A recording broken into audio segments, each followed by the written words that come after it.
America is football. Football is America. Football is America. If you don't like it, you can kiss your candy ass. For the moment in time. I don't give a damn. Oh my God. No. You love it. It's 30 to 27. No! Chiefs win. Chiefs No! win 30 to 20.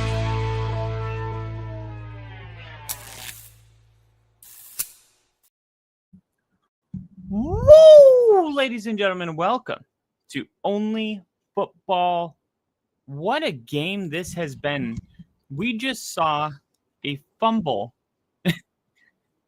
an interception, the returning team fumble, the intercepting team pick up that fumble, and then the Chargers get it back again. Fumble, interception, fumble, Chargers ball. So I guess good for the Chargers. We got Little E in the chat. What's up, Little E? Thanks so much for your bid earlier. Always, brother. Always. Anytime. I got I used the money I made yesterday, and I put a bet in that had I think it was like $50, which I typically don't put on one thing, but I like the odds. It was $50 for Jalen Hurts and Justin Herbert to each have 10 passing yards in each quarter. So far, so good. And I'm trying to keep track of it. It's kind of hard, but I'm pretty sure we've already achieved that in the second quarter. You are truly the man. Appreciate that. Oh, I hope it hits. Thank you. Let me see, because what I can do is let me look up Chargers, Eagles, and I can get the play-by-play. Here we go. Big third down, 3rd and 2. Herbert rolling out, looking, firing. Oh my gosh. Trey Harris caught it. First down. Wow. That is what I'm talking about. Like Justin Herbert, when we played the Chargers on that final drive where they needed a score, he made play after play after play. And they are like that, where it's like, how does he make those plays? Man. I don't know how he did that. All plays. Here we go. First down, new set of downs. And Vidal carrying the load on this play. So second quarter, we had -1 yard run, a 6-yard pass from the Eagles, and then an interception. So we need 4. Okay, and then on this last drive, we had 22-yard pass. So we're good on the Eagles. We got 10 yards from them, and then on the last drive for the Chargers, there was no completions, but we just had an 18-yard pass, and that'll do. We got it. 10 passing yards, 4 each, and then we had on the opening drive, the Eagles had more than 10 yards passing. And then on the Chargers opening drive, there was a 60-yard pass to Vidal. So we're cooking. And I bet they're offering me a cash out right about now. And I'm not taking it. How's the new baby? The new baby is amazing, man. I mean, it is just such. I understand now when people are like, "It's just such a blessing." Like, it's like really the only way to say it. I mean, it's amazing. I have much respect for Herbert after playing with an injured hand. Yeah. I mean, I feel like the quarterback position, man, you got to be tough. We got Ninja in the chat. Ninja in the chat. What's up, brothers? Plural. Love it. Love it, love it, love it. Man, today was crazy. I went to a bunch of different establishments trying to get a job, and looks like I'm gonna get one at the Grand Hyatt in downtown Nashville. So pretty excited about that. It's funny. I was telling my buddy who works at the Grand Hyatt, who was trying to help me out. I was like, it's funny how being a man is trying really hard to get jobs you don't want. It's so depressing. But hopefully one day we are going to be able. I feel like if somebody just said, like, if I won the lottery, I could just sit here and make content all day. I thought of something today. I made a YouTube short about it, and I was like, what if Monday through Friday I had a show, and for 1 hour I had my phone right here, and I had a prompt question, like, which team, for Bronco fans, like, which team do you not want to play more than any other team in the playoffs? All right, we got Jim calling from New England. He's a big Broncos fan, but he's surrounded by Patriots. Hey, like, Bronco fans from all around the world answer these questions. We got Jonathan from Jacksonville. Jonathan, who do you not want to play? And, I have people would sign up for this because, like, it's their, not that I'm famous, but some people don't really care about fame. They just think it's cool to be on TV. And they consider a YouTube video like being on TV. And then the shy people, well, they don't have to worry about seeing their face because I'm just doing it on a phone call. And I'm basically want to create a radio show for 1 hour a day. And I think it would be a huge hit. There's nothing like it on YouTube. Just fans only. It's ran by fans. It's for fans. No professionals. No watching Pat McAfee all day, hoping that they mention the Broncos. We're going to do it every day, and it's for a full hour. And I made a YouTube short putting this idea out there, and I'm just hoping some people are interested because I know for a fact there's thousands of people that would do this. The question is, like, how can I reach them? I hope I do with my YouTube short.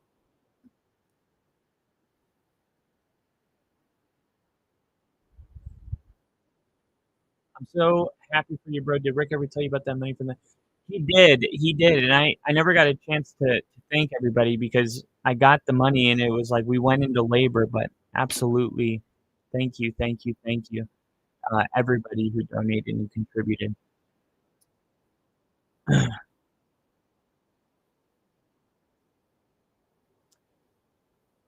Or whoever got the job. I just watched that video. That would be a sweet gig, dude. 107.5 The Fan, my local radio show, is like my dream job now. That would be sick. Bro, I love it. Love the idea. I'm down. That's what I was hoping. PH, I'm at your channel. You're on the channel now. Are you seeing the YouTube short? Oh, for sure. Oh, shit. I'm at your channel. Oh, gotcha. You're on my channel. Yeah, because now I broadcast to both at the same time. Dude, Monsters Inc. Sully is in the broadcast booth with Troy Aikman. I made sure to contribute a lot because you're the broski for a reason. Lily, man, I seriously thank you so much.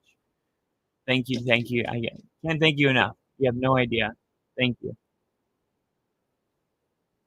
There he is. The big guy.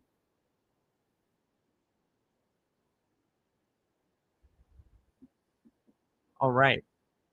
So $50. They're offering me $60 on a $50 bet. Jalen Hurts and Justin Herbert to each record 10 passing yards in each quarter. It's already happened. So it's just down to the third and fourth quarter. The fourth quarter is always money, right? People are trying to come back. it's the third quarter. It's the first quarter that is the riskiest. If you can get through the first quarter, then the second sketchiest one is the third quarter because you're coming out of halftime. Sometimes offense lags.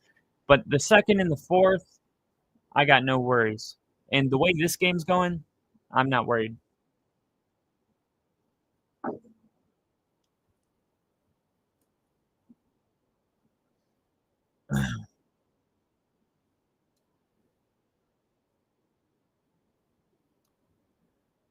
$20 passing yards in each quarter. That's going to be something I'm interested in. The way these teams are able to throw it.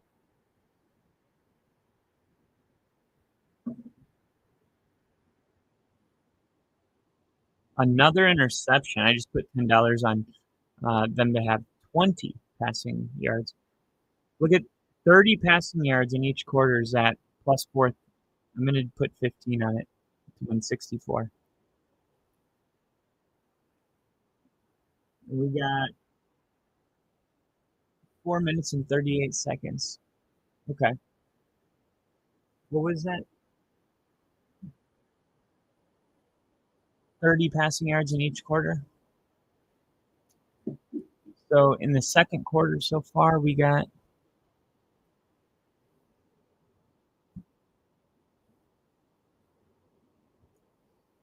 let's see, second quarter.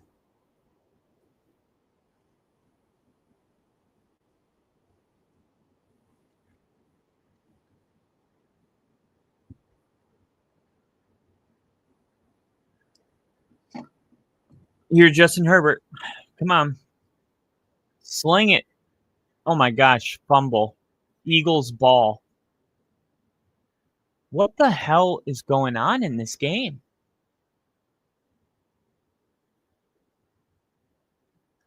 Okay, so we got 6-yard pass from the Eagles.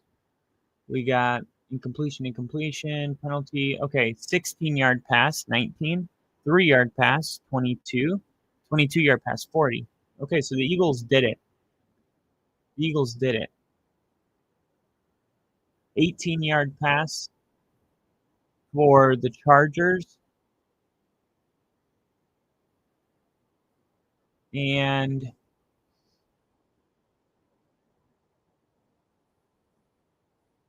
that's it. 18-yard pass for... So I just need 12 more passing yards for the Chargers.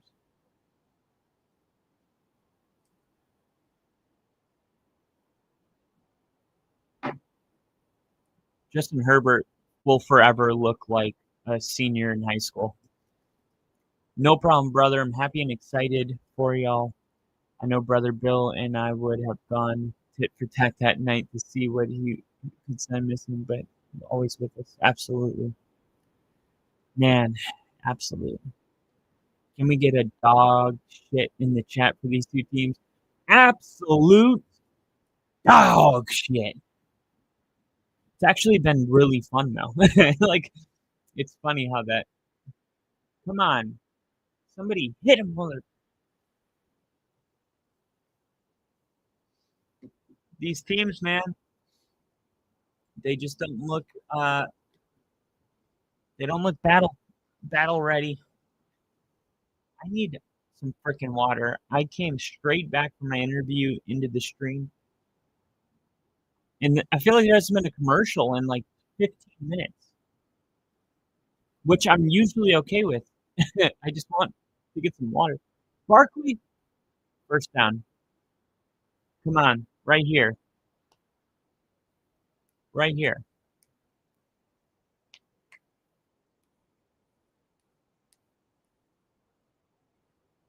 Saquon Barkley having some words with Still.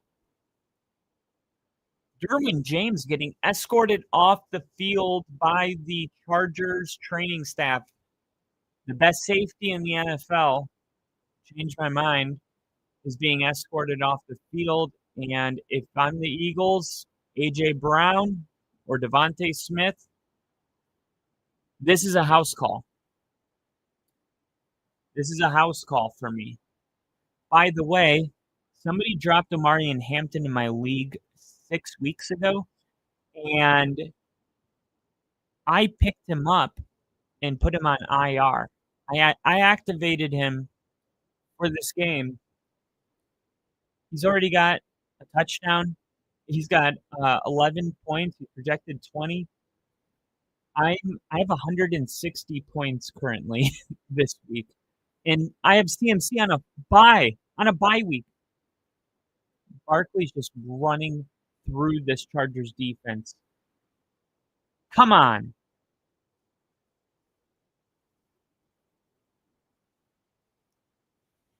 It's all right. The Chargers are going to call their timeouts. We got the 2-minute warning. The Chargers are going to get the ball back, and they're going to be trying to get some points. They're just going to keep running it. They're running their 5-minute offense. I don't know why it's not obvious. Finally, only a 3-yard gain. It's like the Eagles are in their 5-minute offense. They want to drain all the clock, score a touchdown, and go into halftime 10-10. That's right, brother Kyle. Go get some water, and I'll be here when you get back, bro. All right. I'm gonna wait 30 seconds for the 2-minute warning. That's what I'll do. That's the other thing. I never want to leave the stream because I'm like, what if I come back and everyone's gone? They're like, there's nobody here. 2nd and 7 for Jalen Hurts, who, weirdly enough, for only having 3 points, it looks like they've been able to move the ball, and there's A.J. Brown inside the red zone, and that will take us to the 2-minute warning. I will be right back. Be a friend. Tell a friend something nice. Be right back.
Bro, that's lit.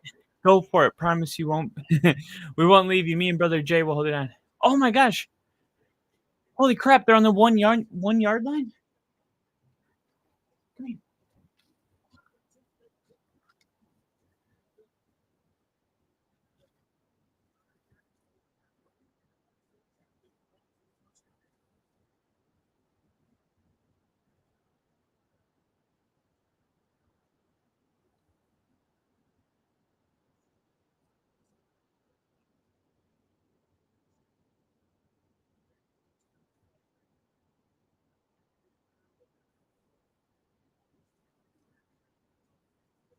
Woody, they're saying your name.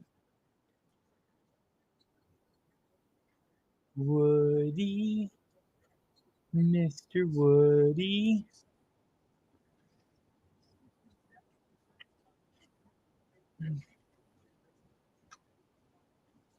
Hmm.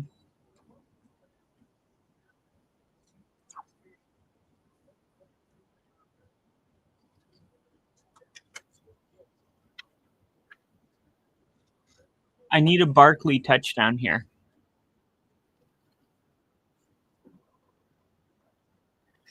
I need a Barkley touchdown. I have another one in. Barkley, Omarion Hampton, Chargers to cover. Yes, Barkley. Nope. Dang.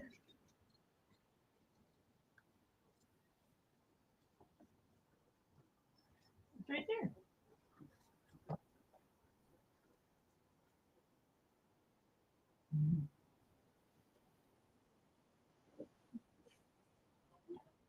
What is it?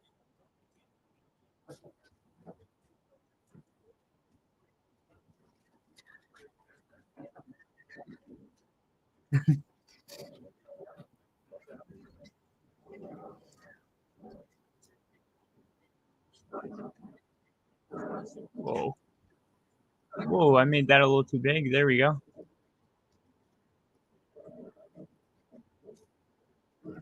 Yeah. Whoa. I'm going to move that.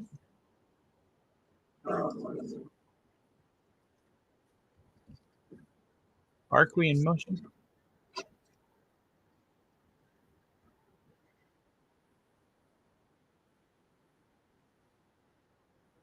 Flag is down. Holding. Oh my gosh. Holding on the offense. Holding on the offense. So the touchdown's not going to count. A.J. Brown was the scorer. Barkley on any time. Eagles plus 3.5. McConkey, 30 yards receiving. Herbert, 20 yards rushing. 5 to win, 111. I love it. I got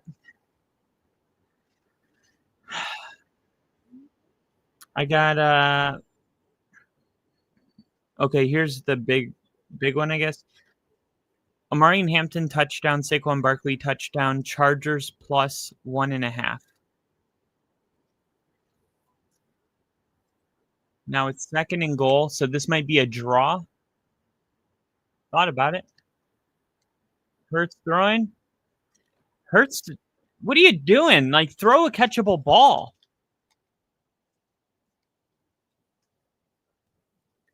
Oh, Derwin James is coming back on the field. What's going on? I'm like the biggest Jalen Hurts supporter. But what's his deal?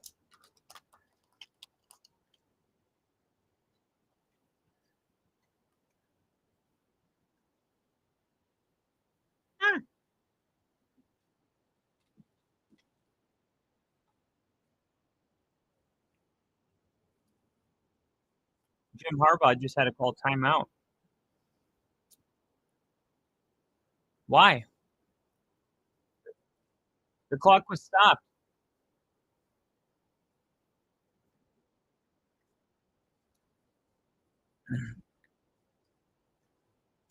Scared money don't make money. I love it. Rooting for both of you. I have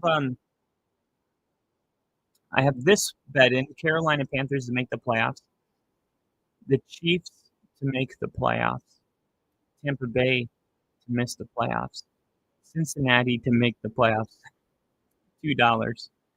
Um,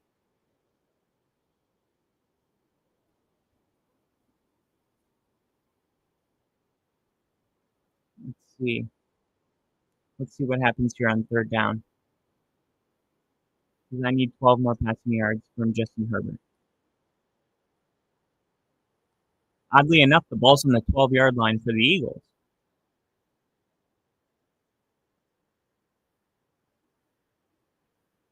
Oh my gosh. That was an incomplete pass. And then there was an Eagle that picked up the ball as if it was a fumble, and then he progressed the fumble, which you can't do that either. Yeah, you can't advance a fumble.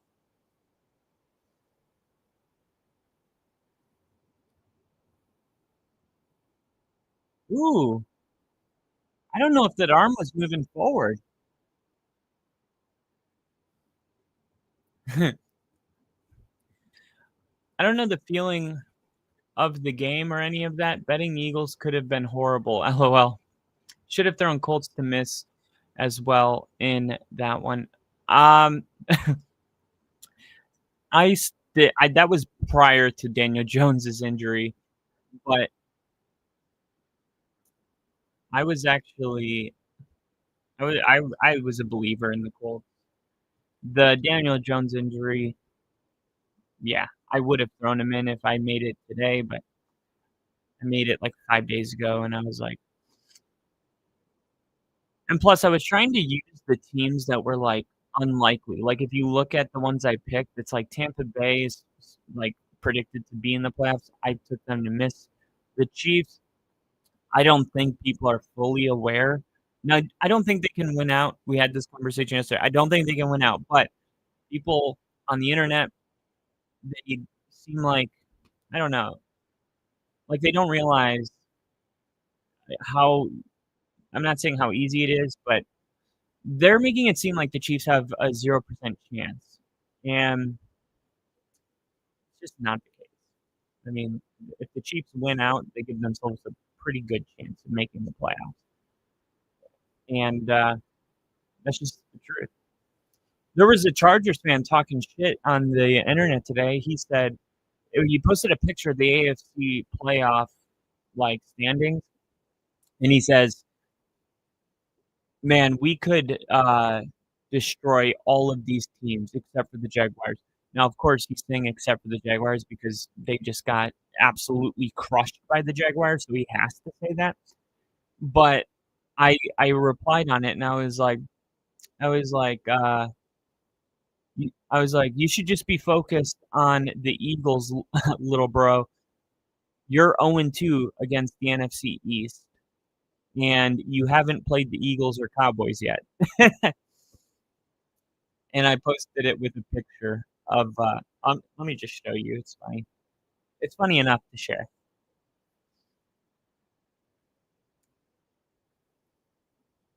I also wrote Garrett Bowles, our left tackle, a letter. All right, here we go. This is going to be returned. The 10, the 20, the 25, the 31. Okay. Here it is.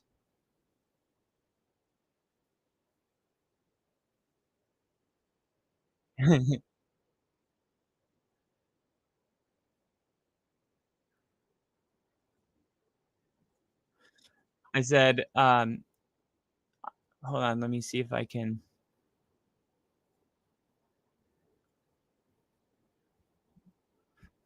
Where is it?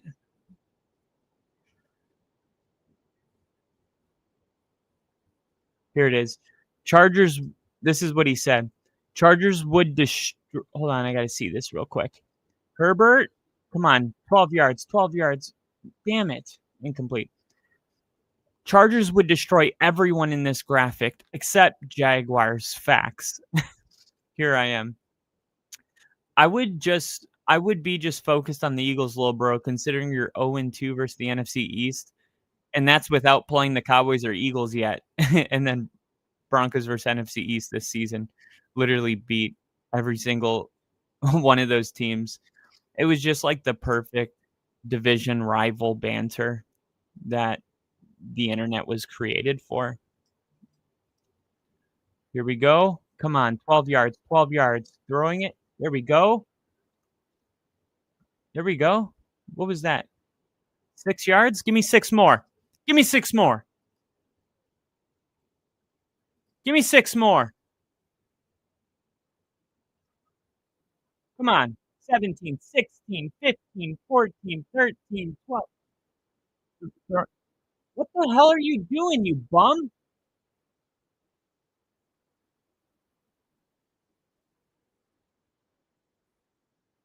There's a flag down.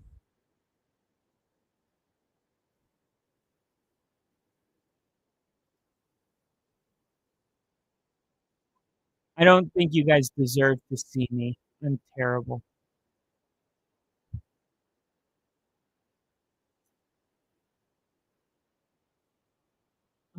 Whatever. We're still gonna win the big one.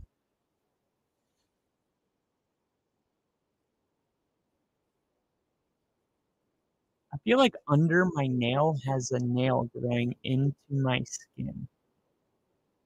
I don't know if that makes sense.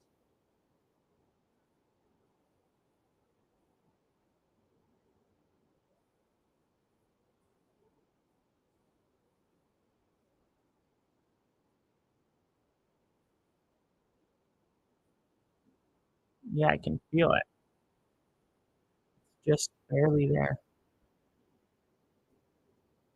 Just enough to be annoying. They're already in field goal range. This is the first game with 6 turnovers in the first half.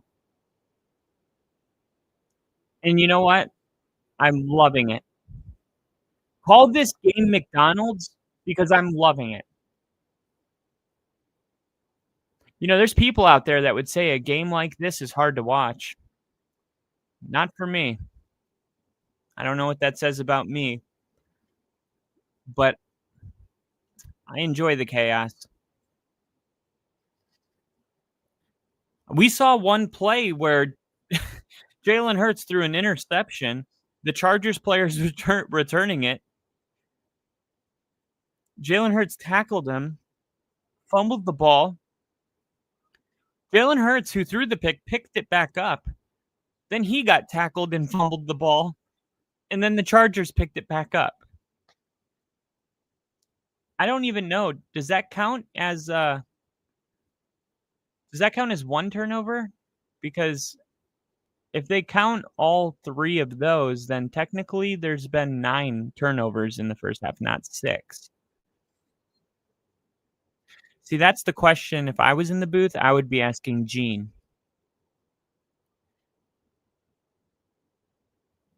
If there's multiple change of possessions in the same play, do they count as turnovers? I'm assuming they don't because the number 6 that they gave us.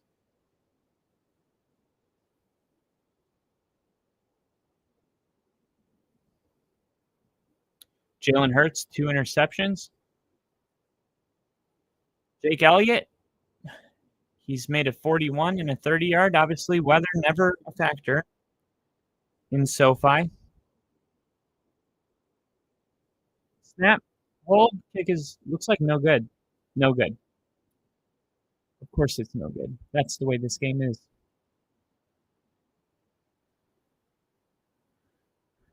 LOL Chargers. The big one is all that matters. That's what she said. Oh my God, brothers. Bad news, Bears. multiple turnovers by the same team on one play is something I never thought about for sure. You guys know I say this every week. I'm like, every week there's a new question that comes that I'm like, I don't know the answer to that. It's funny. That's what's funny about football. Like, how could you watch for 20 years, 25 years, and still not know everything? It's such a complex game. I mean, football really is its own world. It's got its own ecosystem. It has its own lawyers. It has its own Hall of Fame. It's like the Truman Show. It's got its own facility where you work out. It's got its own press. I mean, it's like, I want to live in that world. I don't know if I would be a coach, a training staff, a fucking ball boy. I don't care. I want to get in the world. And this is what I was saying the other day. I was trying to make this point, because it's a shame that more regular people can't get inside the club. I mean, that's what it is at the end of the day. Like, it's a club.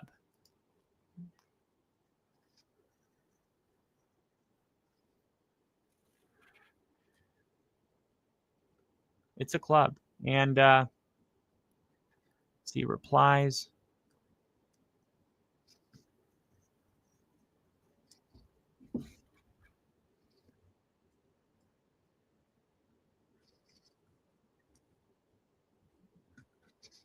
Where are my notifications, though? There they are.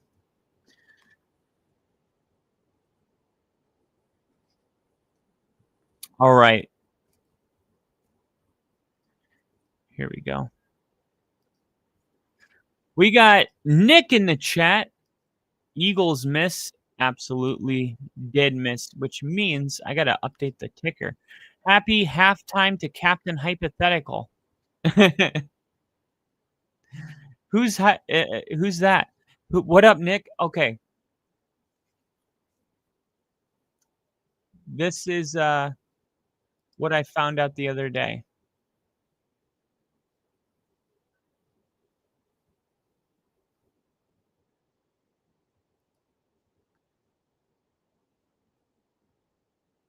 Somebody was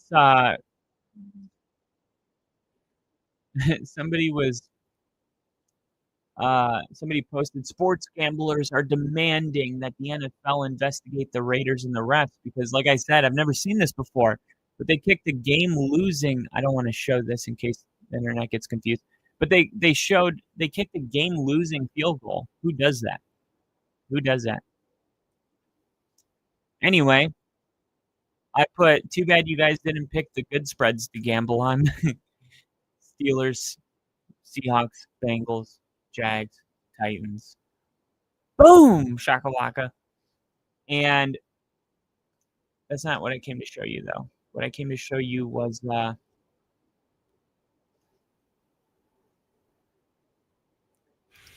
this.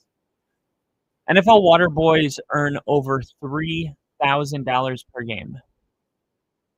$3,000 per game. Gosh, this drives me crazy. You guys have no idea how much I would love this. It averages out more than $50,000 per season, not including tips. They also attend practices, handle locker room prep. Here's the kicker. They take half the year off if you're a Bears water boy. If you're, a playoff team. I'm just kidding. But seriously, think of that. Think about making $50,000 a year. You get to travel with the team. You get to have, access to their facilities with the hyperbolic chambers and the hot tub and the cold plunges and the work. I'd be in the best shape of my life, right? I would be there for my guys. You know what I mean? Give them a little bit of water, maybe just a sentence. You don't want to say too much, right? You're not going to go into our deepest fears, not that we are inadequate. Our deepest fears that we're powerful beyond nature. It is our light, not our darkness, that frightens us the most. No, I'm not talking about that. I'm just talking about hey, you've made it this far. Shh, go get him. Just something like I feel like I could be great at this job. I'm very motivational. My family hates it. I always have some kind of motivational thing. That's why I was into preaching when I was younger, because I just like speaking life into people. That's what a water boy's job is. It's not just to hydrate their body, their physiology, but it's also to hydrate their psychology. I want to relax their mind and their heart rate. And I don't know. I think that the fact that there's jobs that exist like that in the world that I live in, somebody that became a naval air crewman, right? The most difficult thing I've ever done, and I made it all the way to the end. It's like, I remember when I got done with that, I was like, that's it. Like, I've learned something. There's nothing that I can't do if I put my mind to it. And that's a cliche thing that people say, but it's so much more than that, because in this job, I felt like there was 3 out of my 6 years, I just thought, I'm not going to make it. I'm not smart enough. I have a GED. I don't understand what they're saying. I can't understand, how these electrical flow charts, and it's just above me. I'm just not that guy. It's okay. I'm good at other things. That's just not me, right? I put myself in a box. But here's the thing. I didn't want to quit, because then I would have to tell my whole family I failed. And man, I hated the idea of doing that more than I hated showing up and not understanding anything. So I kept showing up. And one day, a tiny light bulb went off. Now, I didn't understand the whole thing. It's not that. It's too complex. It's just one little light bulb. And maybe I understood one part of a bigger thing. But then a month later, another one goes off, and now I'm making a connection between the two. The next thing you know, years later, I'm teaching other people, how, a pulse rate intervention, a pulse rate repetition, pulse rate frequency, a pulse width, what is a pulse, what's it measured in. I can go through, like, this is so nerdy, and I'm like, how did I do this? Like, how did I become this person? I just kept showing up, and I decided that I'm not going to quit no matter what. And when I made it all the way to the end and I got my gold wings, I thought, man, if this was any other job besides the military, I would have quit 100%. I would have said, I can't do it, I quit. But because that wasn't an option, I just said, that's not an option. I'm not even going to entertain that. All you got to do is ring the little bell. I don't want to do this anymore. No punishment. You don't get in trouble. It's a special program, right? SEALs, aircrew, EOD, any of these jobs that are in the special department, you are volunteering for. So at any point, if it becomes overbearing or too much, they want you to quit, because they don't want the wrong people in these jobs that can get people killed. They want you to say, this is above me. I'm too stressed out. I quit. They're like, awesome. Thanks for letting us know now, and not on a mission where you got people killed. So it's encouraged to quit, and I had to just make that decision that I'm not going to like entertain that little voice in my head. And the fact that I was able to get all the way to the end and get my wings, I thought, man, what else have I told myself is above me that I could do if I just didn't label myself as a failure or not smart enough? Like, and now I'm out of the Navy, and it's like I'm applying to be a janitor and stuff, which nothing against janitors, it's just, man, it's like, I feel like I could do so much more, but I don't have a college degree, and my job doesn't translate to the civilian world at all. So it's like, feel like I'm starting over, but I see jobs like this, and I'm like, why can't I do that? Like, what is it? Like, I need like a list of reasons why I can't be a water boy, right? Like, I don't understand. Like, why would I just be okay with living in a world where jobs like that exist that would make me happy that I don't go for? But the question is, like, how do you go for it? I went on the NFL's website, I checked their careers, they don't post these jobs, and that's what is frustrating, and that's why I said, yet these jobs are never available, and they're always given to family members. And it's just like becoming a referee, you know? It's like this secret society, you know what I mean? It's unbelievable, and, you know, I think and it's like it's frustrating for me because I'm the kinda guy that's like, I will drive across country and go knock on the door as long as I know I'm knocking on the right door, and with this job, the frustrating part is, like, I don't even know how to be proactive about it because I don't know where the door is, right? How do you knock on the door of a secret society? Ooh, somebody write that down. How do you knock on the door of a secret society? I'm gonna write a song with that.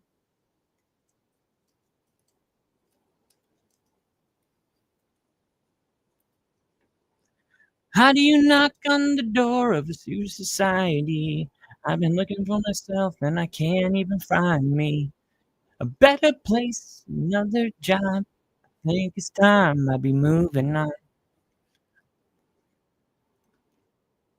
Ginger believes it was to cover the spread, that field goal, by the way, which I don't know what it was. Maybe he's just getting old, you know, doesn't even know he's in. My thoughts exactly, Ginger. My thoughts exactly. People make careers. We got Crafty in the chat. Crafty, I need to know, how the hell are you? Everybody give it up for Crafty. So good to have you in here, Crafty. People make careers out of being dope heads, getting clean, and then helping other dope heads. It's crazy. Yeah, I mean, that's the way to do it. You know what I mean? Like, if I wanted help, I wouldn't want somebody that's like, "You're giving me a lot of great advice, but have you ever been addicted to drugs?" No, I haven't. Okay, I don't wanna hear from you. Sorry. I know that might be insensitive, but if you've never gone through the specific struggles, right? These unique challenges, if you've never faced them, you can't speak to them because you think you know what it's like. "Oh, I can be empathetic and put myself in their shoes." Nope. Nope, that'll only take you so far, but not far enough to really help the people that need the help. That's just the way it is. Some things you can be empathetic and not have like, I don't have to be homeless to help homeless people, but if I wanted to talk to somebody about, like, how to go from being homeless to getting back on my feet, like, I would imagine a homeless person wouldn't wanna talk to somebody that's never been homeless, you know? Like, "Oh, no, you can overcome" if I'm trying to get off substances, I would want practical information that somebody that's never been addicted to drugs couldn't give me. I think the number one question would be like, "Okay, how do I overcome the withdrawal symptoms if I can't afford, to go on a $10,000 retreat and I don't have insurance? Because I'm only using drugs to keep myself from withdrawing. I'm basically managing my withdrawal symptoms. I'm not even addicted to drugs for what I was doing it for 10 years ago. Now I'm just treating, what are withdrawal symptoms? Well, nausea, lightness, skin crawling, the worst flu you've ever had, nostril closing, gastrointestinal issues, bowel movement issues, cold shakes, sweats. Like, okay, so how do you stop them? You just use the drugs that got you, hooked on drugs. And then what happens when you take the drugs? That all stops immediately. So, yeah, I would like to see anybody that's being held right above the flame, and all they gotta do is take a drug and the flame goes out. You know what I mean? And then, like, that's the practical information these people on the streets need to know is, like, how I yes, I want to. I have the desire to get clean, but I just don't know how to do it because there's this part of it that makes it really difficult, right? In certain drugs, you will die if you just like crack and alcohol. If you're really bad on and you just stop, you'll die. You can die from the withdrawal symptoms. So, like, if somebody's never gone down that road and they're just like, no, I've never done that, but like the Lord's called me to, not saying like anything wrong with that, but it's just like, all right, well, let me talk to the people the Lord called that used to be addicted. I need Omari and Hampton to go further. Nash, what did I just come into? What the? Sorry, you guys know halftime is like a free for all. I mean, there's no rules at halftime. Everybody, give it up for the one, the only Nash. We got Nash, we got Crafty, we got Ginger, we got Daniel Berry Sports Highlights. Happy to have you guys in here.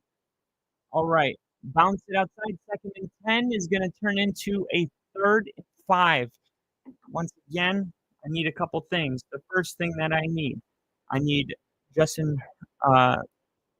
Jalen Hurts and Justin Herbert to each have 20 passing yards in each quarter. If they have 10 passing yards in each quarter, I placed this in the beginning of the game.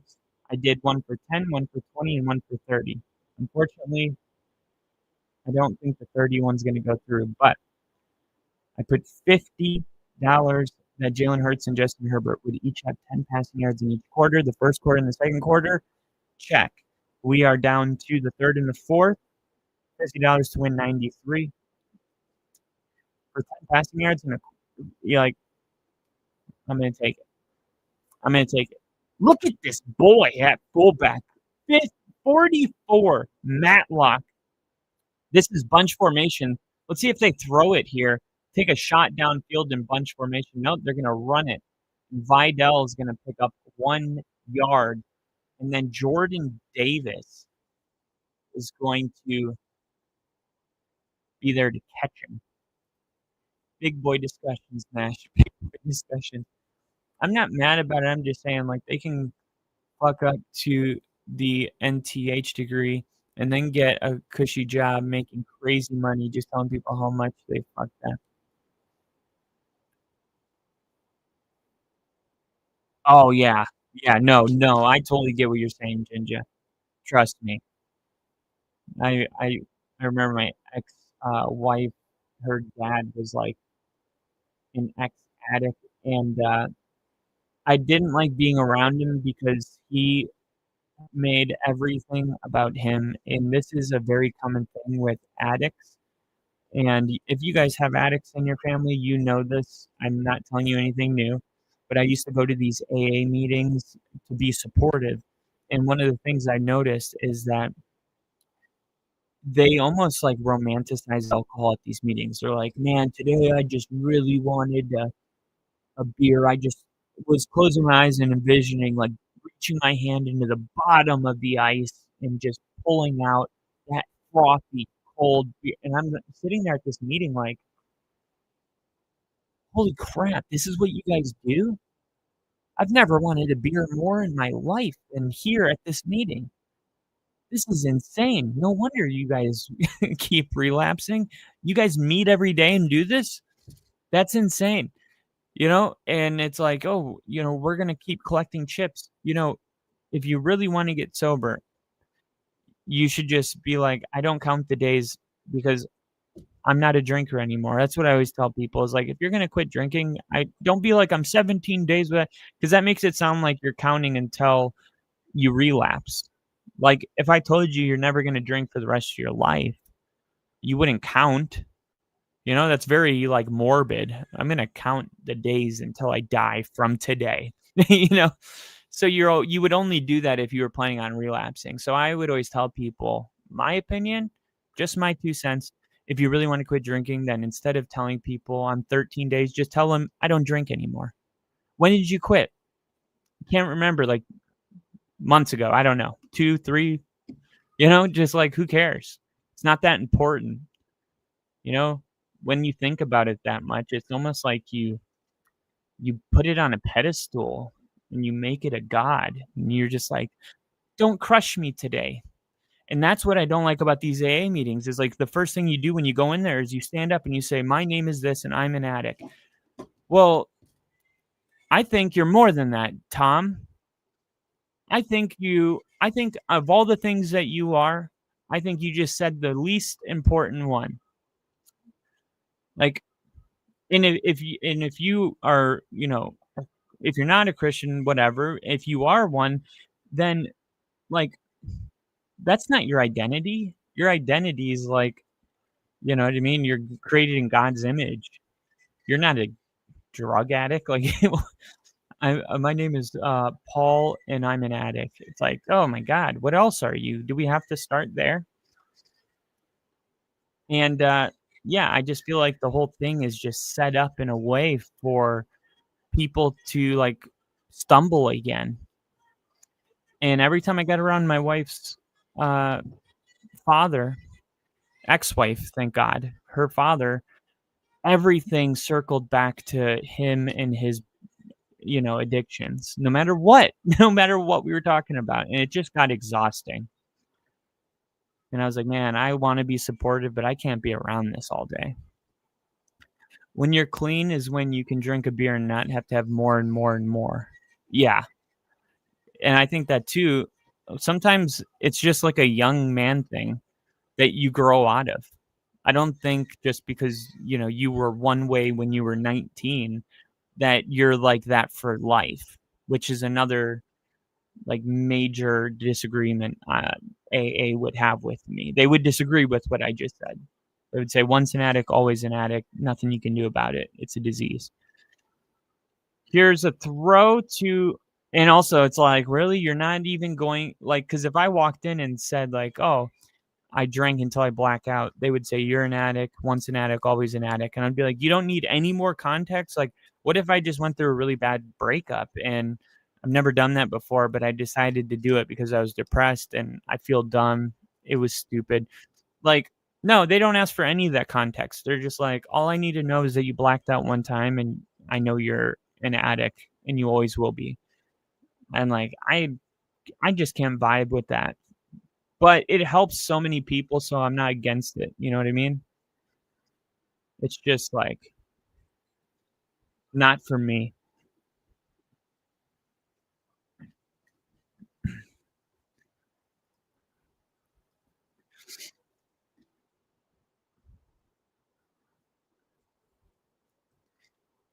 I've been sober for 4 to 5 years. I didn't know that, Lily. This is kind of cool. I feel like we're having like an actual like meaningful, not that we normally don't, but I like that we can have like these good conversations. Missed field goal, Chargers. But there is a flag. There is a flag.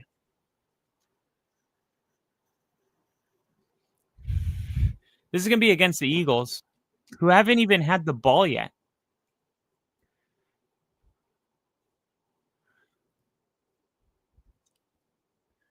We are literally on the exact same page on this subject.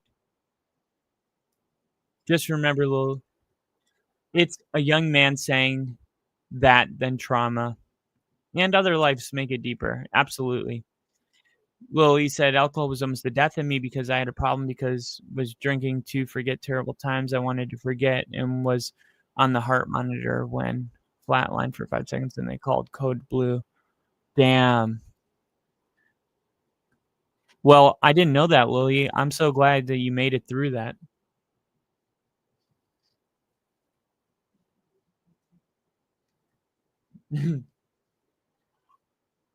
I heard him screaming down there. Oh, I had to shut the door. I was like, geez. Love you. I just need the Eagles to not have a 3-and-out when they get the ball back. What a dumb play call. Oh, they got a bloody sock on Vital. Love it. Didn't know that, man.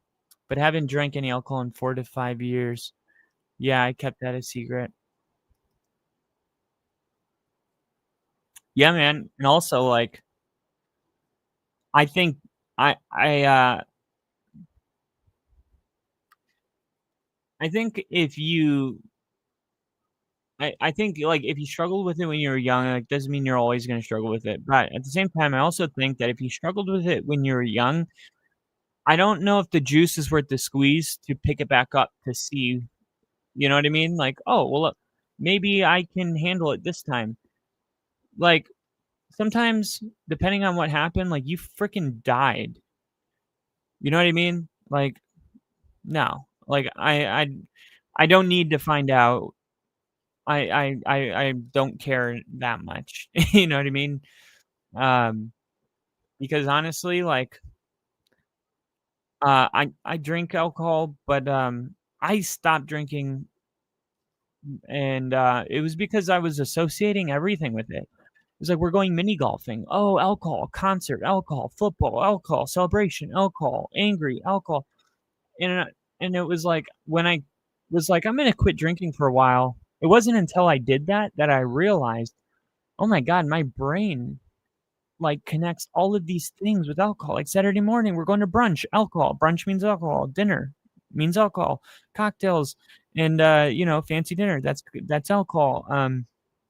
We're going like, literally everything. Our country is all about alcohol. We commercialize it, we put it on billboards, we sell it everywhere.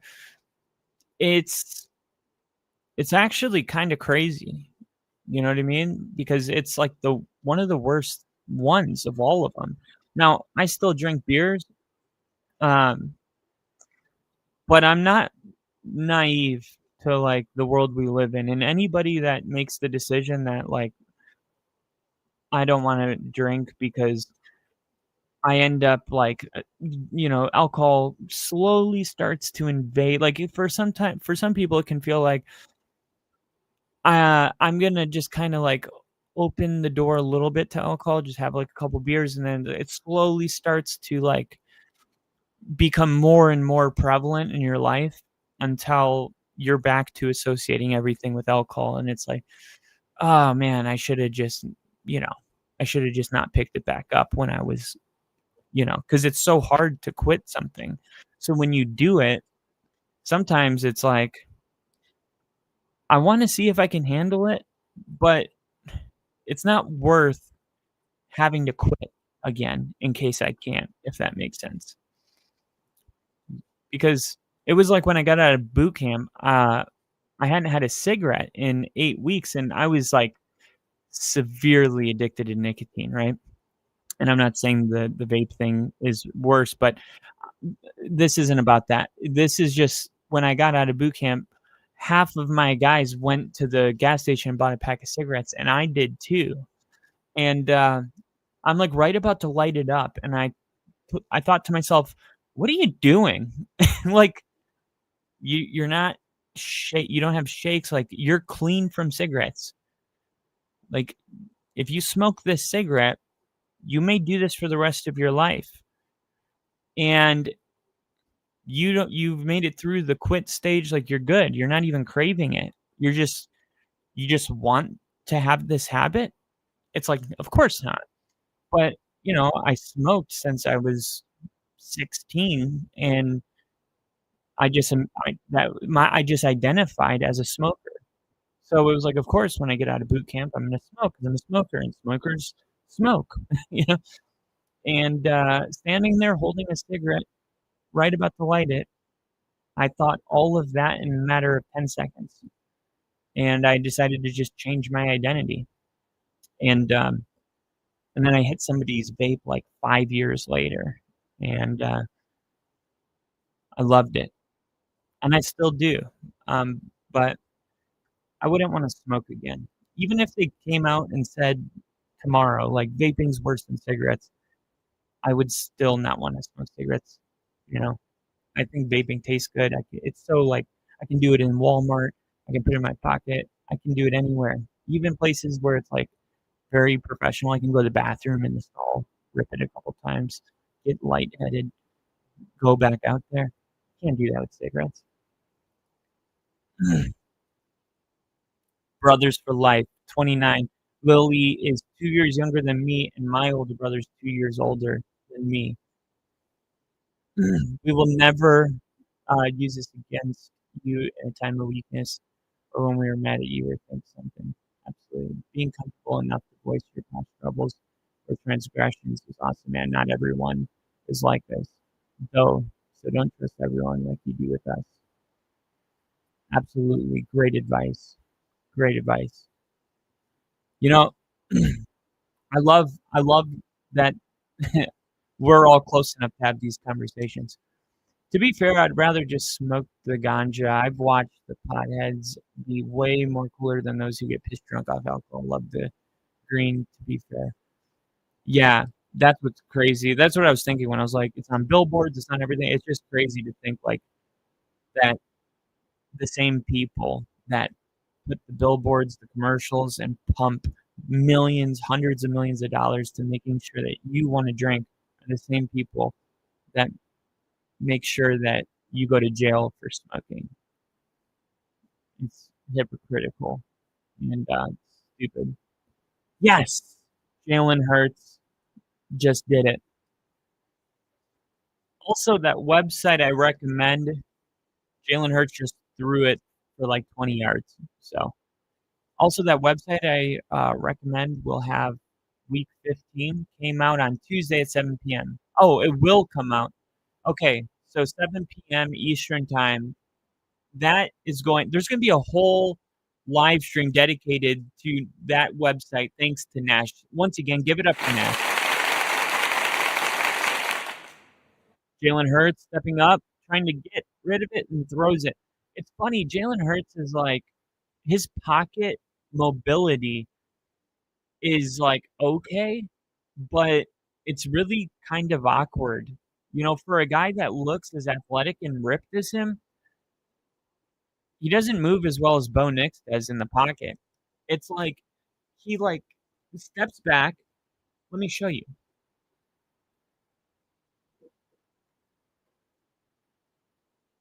Ready? He steps back and then he comes up into the pocket and then he goes like this, like he's preparing to get sacked, and then he realizes, hey, nobody's here to sack me, and then he keeps the play alive instead of just being you know what I mean? There's this there's a little bit of Jalen Hurts waiting to see what is going to happen in the play instead of making a play. You know, oh, am I going to survive this?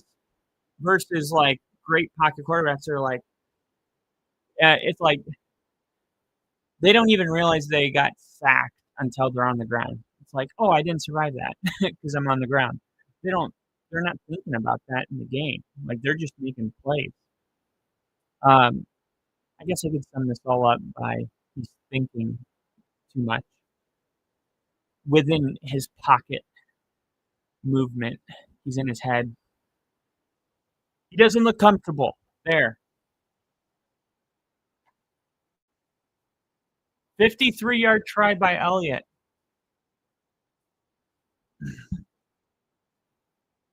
So let's see. We got in the third quarter, we had 7-yard pass, 2-yard run, 3-yard run, 8-yard pass. So we did it. We did the third quarter. All we need is 10 yards passing by both quarterbacks in the fourth quarter, and $50 won me $45. How do you not love a bet like that? It's like, hey, whatever you're willing to risk, you will win. It's like, ooh. And then I was like, yeah, I really do think this is going to happen. And I just won the $300, put 50 on it. I'm glad I did because we're one quarter away from really good things. Good things. Bam. It is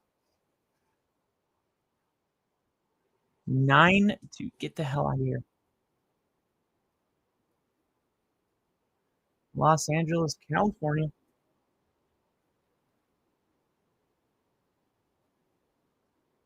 Here we go.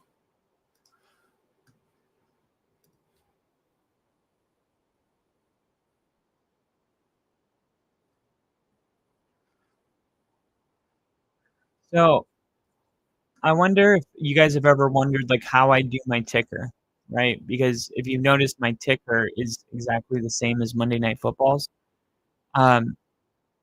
So I have it up on YouTube TV, but if you try to screenshot YouTube TV, it just shows up as a black square because it's like copyright, I guess, or something. You can't record it. Like screen record doesn't work on YouTube TV. So, but if you you know what I'm saying? If you watch the game like that, like if you were a pirate watching the game and you're on those special websites, because that's where pirates watch, well, then you can take a screenshot. So what I'll do is I'll like open it up on a second thing. I watch on YouTube TV because it's in real time, but in the other tab I have it's like where all the pirates watch the game. And once I see on YouTube TV like, hey, somebody scored, I go over, to where all the pirates are, and then I screenshot. Since it's like a minute behind, I just wait. I'm like, okay, usually I gotta wait like 30 seconds, take a screenshot, crop it, and then upload it in my studio where I can put, stuff in my background. But I just thought you guys would be interested in that for some reason. Maybe not. I don't know. Alcohol is played up to be better than drugs because it's legal in the context of everyone has their drug too. Too much of anything can mean guns, weed, Xanax, coffee, television. On a side note, this is why I will forever be an OG only football fan, because many folks on YouTube forget that we're all humans and we end up chasing the bag rather than family atmosphere that is here. Absolutely. Absolutely. And that's same with Jinja. It's been years. It's been years. I mean, it doesn't get much more ride or die than that, man. Also, you need to update your scorebook. Oh my god, I'm about to do it right now. Man, 3 minutes, 15 seconds left in quarter number 3. Get out of here. There we go. All right. There we go. Ball was out. Chargers recovered it. Jeez, what is going on? Oh my gosh, my mouse died. Don't do this to me right now. I just gotta give it like 15 seconds.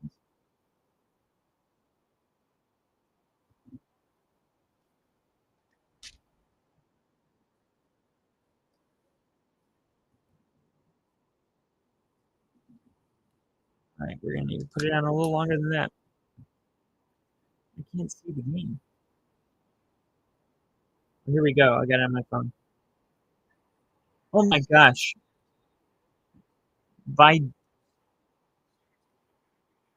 Oh, it's coming back. Holding. Holding.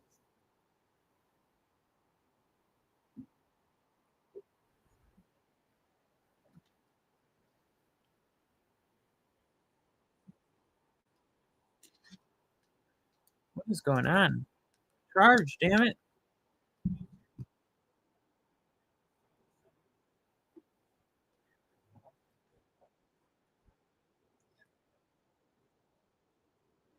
What is that? Oh, he's got a glove on? What are they showing? A dick pic on camera? Oh no, they're showing his hand. Here we go. 2nd and 13, 2-11. Shotgun formation. Pressure. coming. They're sending 5. Herbert dropping back. Pressure's coming. And he goes down. Down goes Herbert. Down goes Herbert.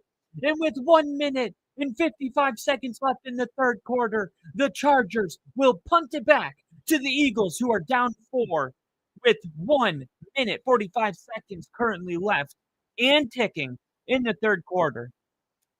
Yeah, Kyle, you see the Eagles showing pressure. You know, Justin Herbert decides not to check out of the play. He knows it's coming, but he tries to hang in the pocket. But receivers just not able to get any separation and just kind of ran out of time there. And now they're just running a draw here to wave the old white flag. And here come the Philadelphia Eagles, and this is going to be a defensive match here. And my mouse has enough life. Hallelujah.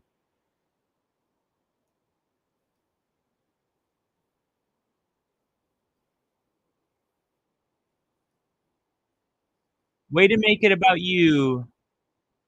Way to make it about you, Troy Aikman. Troy Aikman's like, yeah, I know all too well about. Really? Why are we talking about you? I'm just kidding. Just giving the guy a hard time. It's fun.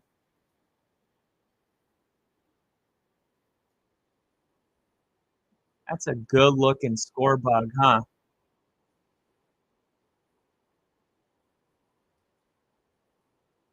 Brother Kyle, you may want to update the ticker, no doubt. I got to get over there for a UNC game.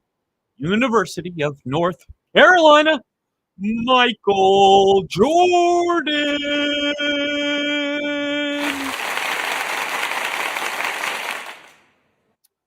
I got some pretty cool jerseys.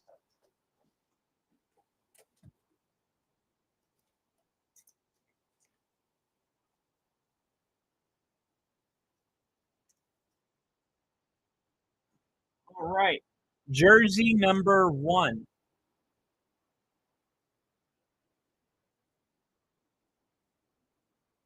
Peyton Manning.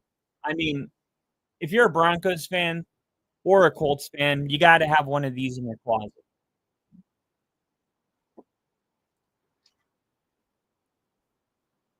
Jersey number 2.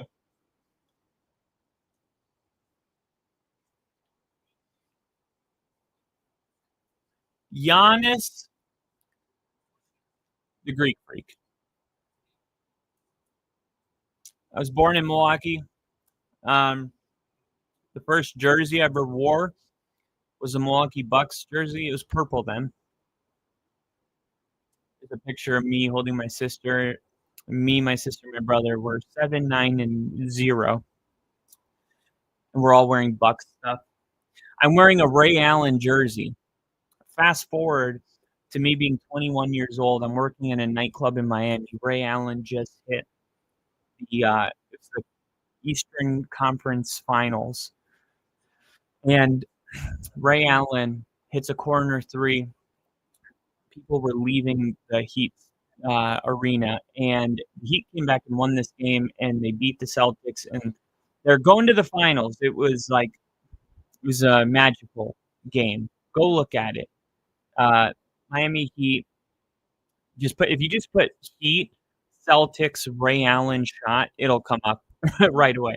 But that night he was out celebrating, and came to my club, and I remember because my job was to put the people come in and they put a table and they order a bottle of vodka. My job was to bring the bottles of pineapple juice, cranberry, and ice buckets, and just make sure they got ice and stuff like that. And in my little earpiece, I hear VIP, super VIP, get table 10 ready right now, super, super, super VIP. And I'm thinking, who the hell is here? And then Ray Allen walks in. I danced with Ray Allen's mom that night. Ray Allen's very close to his mom. She goes to all of his games, and she apparently goes to nightclubs with him. Ray Allen was with a bunch of friends. He didn't drink. He didn't do anything. He just sat there like a gentleman, nice and quiet. It was like he was there for them. And I'm thinking, Ray Allen, this is your night, man. You made the shot. And That's just the kind of guy Ray Allen is. One of my favorite guys of all time. Jerry Judy's high school jersey, because my brother went to the same high school. Deerfield Beach is in South Florida, between Fort Lauderdale and like West Palm. First and 5, 9, 8, 7 seconds left in the third, and incomplete. Yeah, he's not a Bronco anymore, so I don't wear this.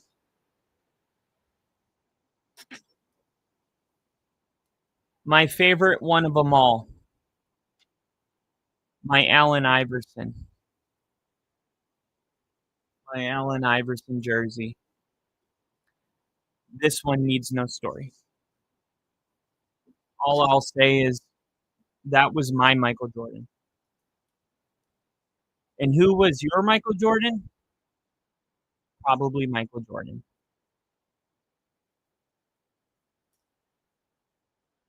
And of course, a Bubba Gump. Just kidding. Forrest Gump.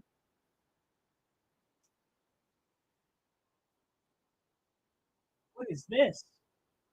I found something on the ground. Oh my gosh. It's another jersey that I got for Ginger. Ginger, I got you a Giannis jersey. This is from their finals, NBA finals, when the Bucks won. Was a game 7. He had 50 points. They said he couldn't make free throws, and he made like 25 free throws in that game against the Phoenix Suns. This is the jersey. It's for you, Ginger. And here's mine. So we'll be matching.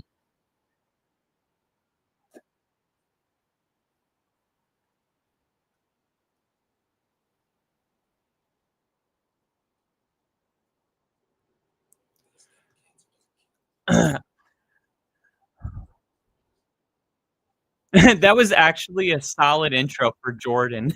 Dude, I've been working on that my whole life since I saw Space Jam. I had two growing up, an old starter and a decent Reebok. Was it Ray Allen? Absolutely. You knew it. You knew it. Dance with his mom. Is Drake May the most unsuccessful NFL player to come out of UNC? Oh, the most successful NFL player to come out of UNC. It's funny because you said UNC and I saw un, and I'm like severely dyslexic, which is something I found out people say that they don't mean, but in my case, I mean it. I do it every single day, just like that. So, is Drake May the most successful player to come out of UNC? Um, what about Michael Jordan? Oh, NFL. Um, nope. It's got to be Javonte Williams.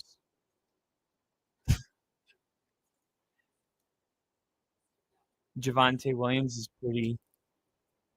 I think they've had some good receivers come out of there too. I can't think right now.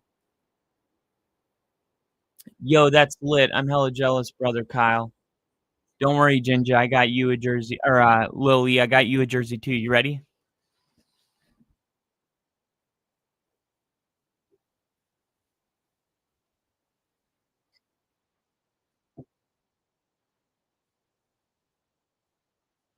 Oh, look at this jacket I got.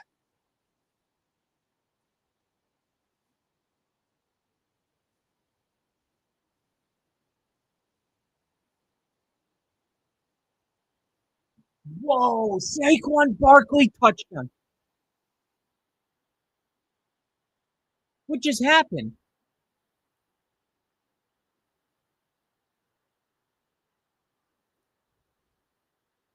What just happened? The jersey I got for you, Lily, is in a box downstairs. But what just happened? My mom wants to talk to Eagles legend McNabb. That's awesome.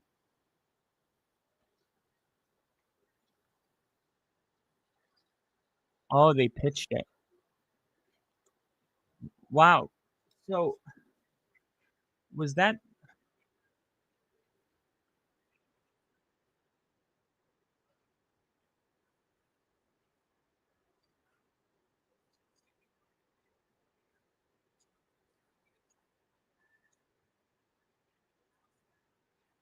it's crazy. The NFL, they didn't even have the score bug during that play of the pitch. I'm watching the game. There's no score bug, which I need to screenshot. They still have no score bug. I rewinded it. So they just didn't do that? Okay. I'm sure they did something when they went to commercial. No, not yet. No score. So that entire play, the replay, the extra point, and then even when they went to commercial, they never showed a score. So this time you can't get mad at me for the ticker. That's like the rookie Iverson jersey. That thing's sick, dude. I love that jersey. Oh no, my favorite jersey is obviously my Peyton Manning jersey from Tennessee. Because and I got these ones, this one has been autographed by Justin Simmons, Mike McGlinchey, and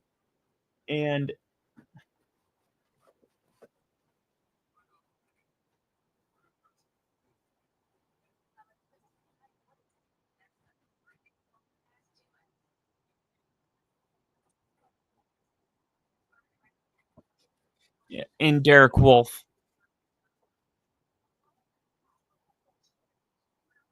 It's crazy. I can't remember that getting signed. And then Javonte Williams. There it is. That's the greatest NFL player to ever come out of UNC right there.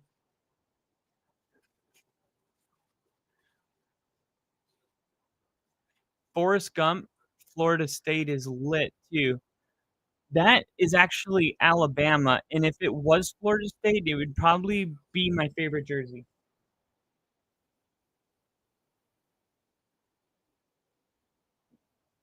It does look like Florida State, especially with the lighting in here. But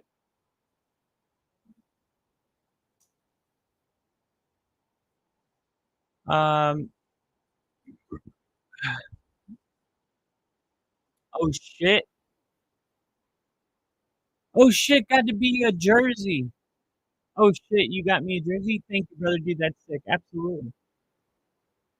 I thought it'd be cool if we matched. Is McConkey hurt?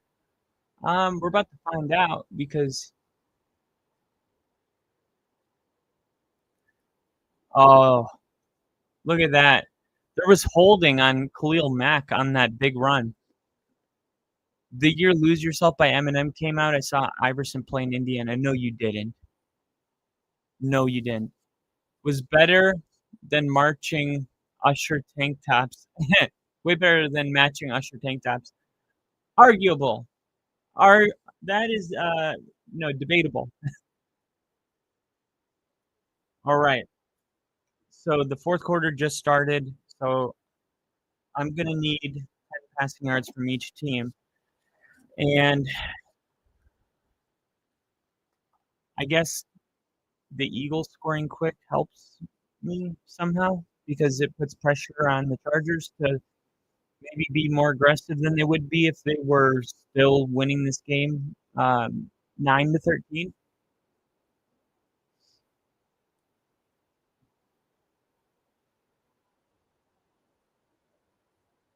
There you go.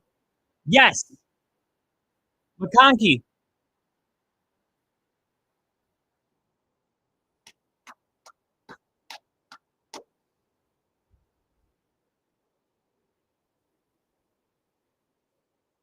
Let's get a shootout here. Yeah. Let's do it. Let's do it. How many passing yards did we get in the third quarter? Did we get Did we get 20? Third quarter, we got 7-yard pat. Here's first and 10. They're gonna run it here.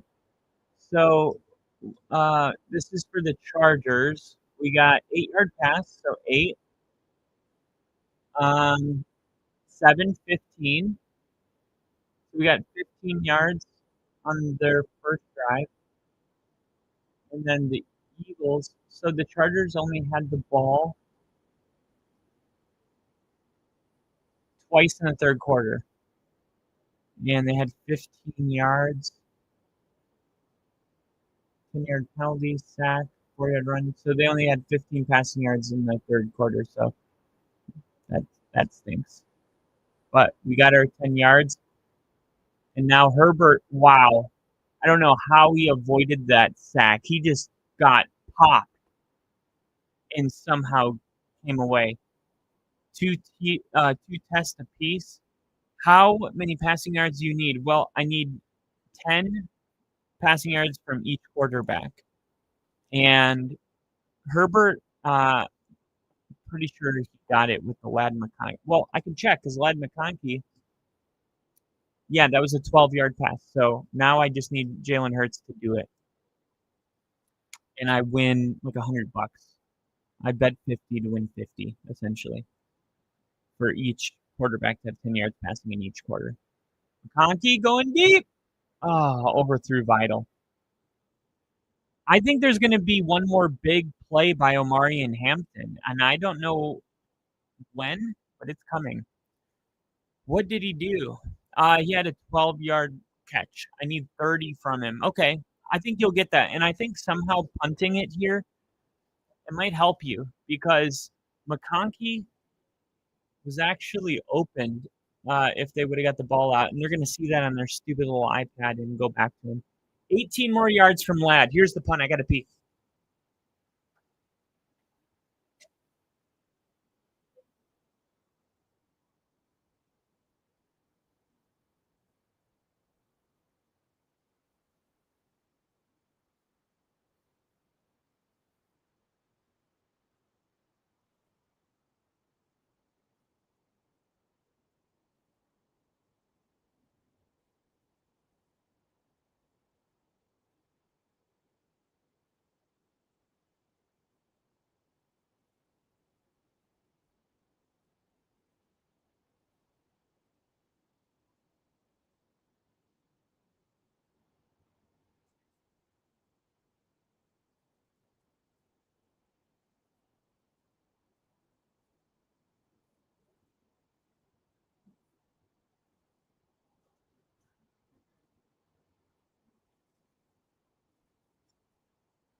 All right, so we are at the commercial.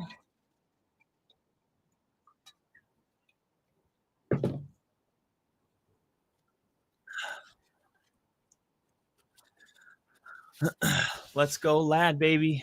I love that Nashoy's comments with the chair.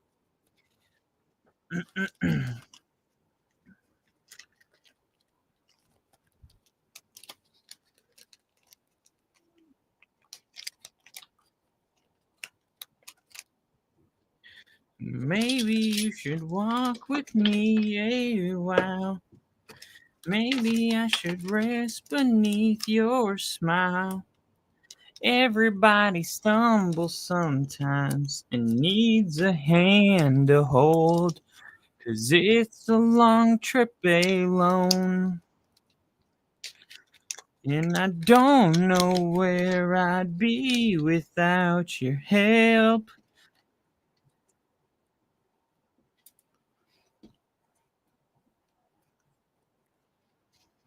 What's your favorite type of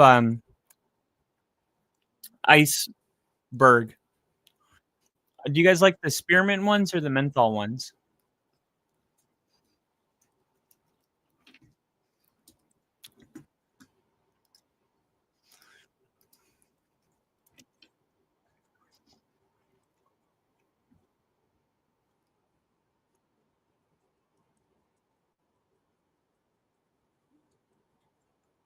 experiment. I respect it. I respect it.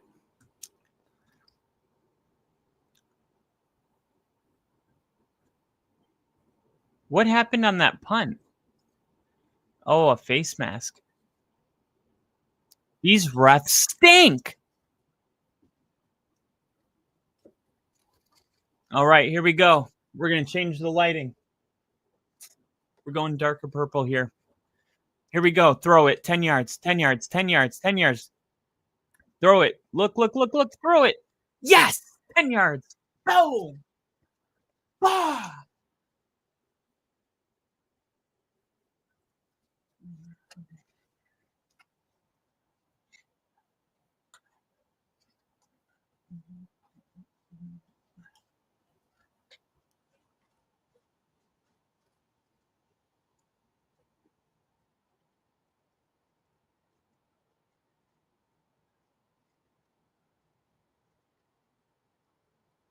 Here we go. Hurts. Intercepted. There he goes. Go. This game's going to have 15 turnovers. It gets louder when the Eagles have a turnover and the game's in LA. The Chargers are so pathetic. Sorry, that was violent. I knew the Bucks jersey you had when you were a kid. Easy going to be Allen. Second guess was Michael Redd. Definitely Ray Allen. I actually don't even know the other guy. I guess, I mean, I was 7 and I was the only team that I really already followed. Like I watched every game with the Broncos. I was so young that I remember my parents questioning how is he this invested in this? Because at that age, getting a kid to sit down for 3.5 hours, good luck. And especially me. But I did. I didn't leave, not for commercials, nothing. They're like, wow, he cares about it. At first it was just cute. Aw, he's a little football fan. And then it was like, wow, he's he really cares about this. And it's still kind of a mystery to everybody how that happened exactly.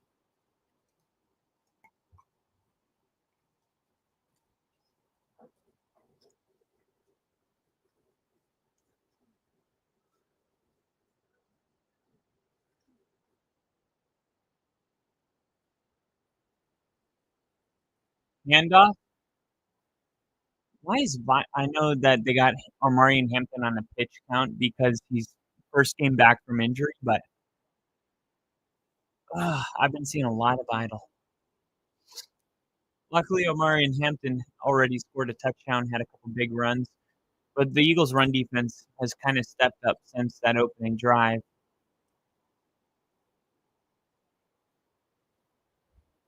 I did a fantasy football stream when Omarion Hampton got hurt because everybody was like, who's it going to be? Is it going to be Vidal or is it going to be what was the other running back's name? Nobody knew because it was like Vidal got hurt,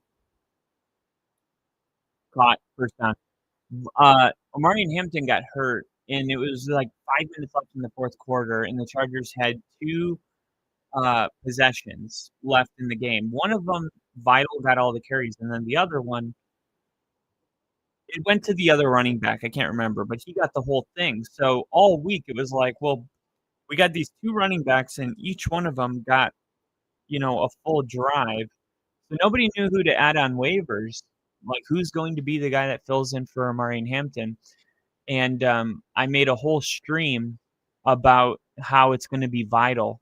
And there were people on the Yahoo Fantasy chat and stuff how could you know that? How do you know it's going to be Vidal? Nobody knows who it's going to be. And I said, if you just did even the tiniest bit of research, because I found this out and it took me 2 minutes. And all I did was look up both players. I need to see how old they are. That makes a big difference. I need to see who they played for, previous teams. If one of them played for the Ravens, You know what I mean? Like, was under his brother. I'm gonna lean that guy. I'm looking for an edge, right? Which guy does Jim Harbaugh probably like? And the very first thing I find is that Vidal played at Michigan under Harbaugh. His entire collegiate career was with Jim Harbaugh. So I'm like, oh my God, why of all the fantasy pros, fantasy chats, ESPN fantasy, all the podcasts, nobody brought this up. And I'm like, this is like the low hanging fruit in the discussion. And yet I was the only buddy on the internet talking about it. And I would love to say, like, let me pat myself on the back, but that's just so obvious that it's like, it's not that I did anything awesome. It's that how is no one else doing the bare minimum amount of research on these players? They took Omarion Hampton out. It's 3rd and 3. Herbert's rolling to his right and throwing into the back of the end zone. McConkey was the closest to it, Jinja. Why are there 3 Denver fans in the crowd? Oh my God, because Denver wants the Chargers to lose so they can win the division? The camera just showed. Hold on. I can show you. Got it. Yes. Ooh, that was close. I almost didn't get it. It's going to be a fake field goal. Nope. Troy Aikman said that. This would be a good time for a fake field goal. Troy, if there's ever a time that's a good time for a field goal, a fake field goal, that's how you know it's a bad time for a fake field goal. Right? You know when it's a good time for a fake field goal? When nobody says that. That's the whole point of a fake field goal. There has to be an element of surprise. If it's the perfect time for a fake field goal, you know what I mean? Like, that comment's ironic. There's too much irony in that. It contradicts itself. It is time to update the ticker. Guys, I think this is the best primetime game I've streamed this year. Easily. I gave my dog a bath. And not Woody. Woody doesn't shed, but the other one. And these little tiny hairs are like in the air now.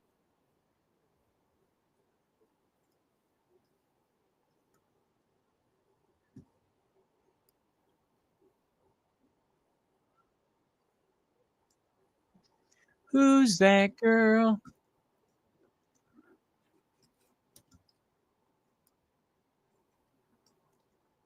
Suck my dicka. My dicka?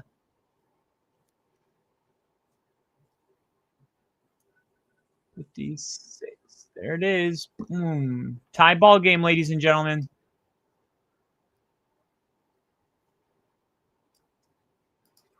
Tie ball game. 16 apiece. Do you guys like it when it's on top? Or how about right here between the American flag and Michael Jordan? No.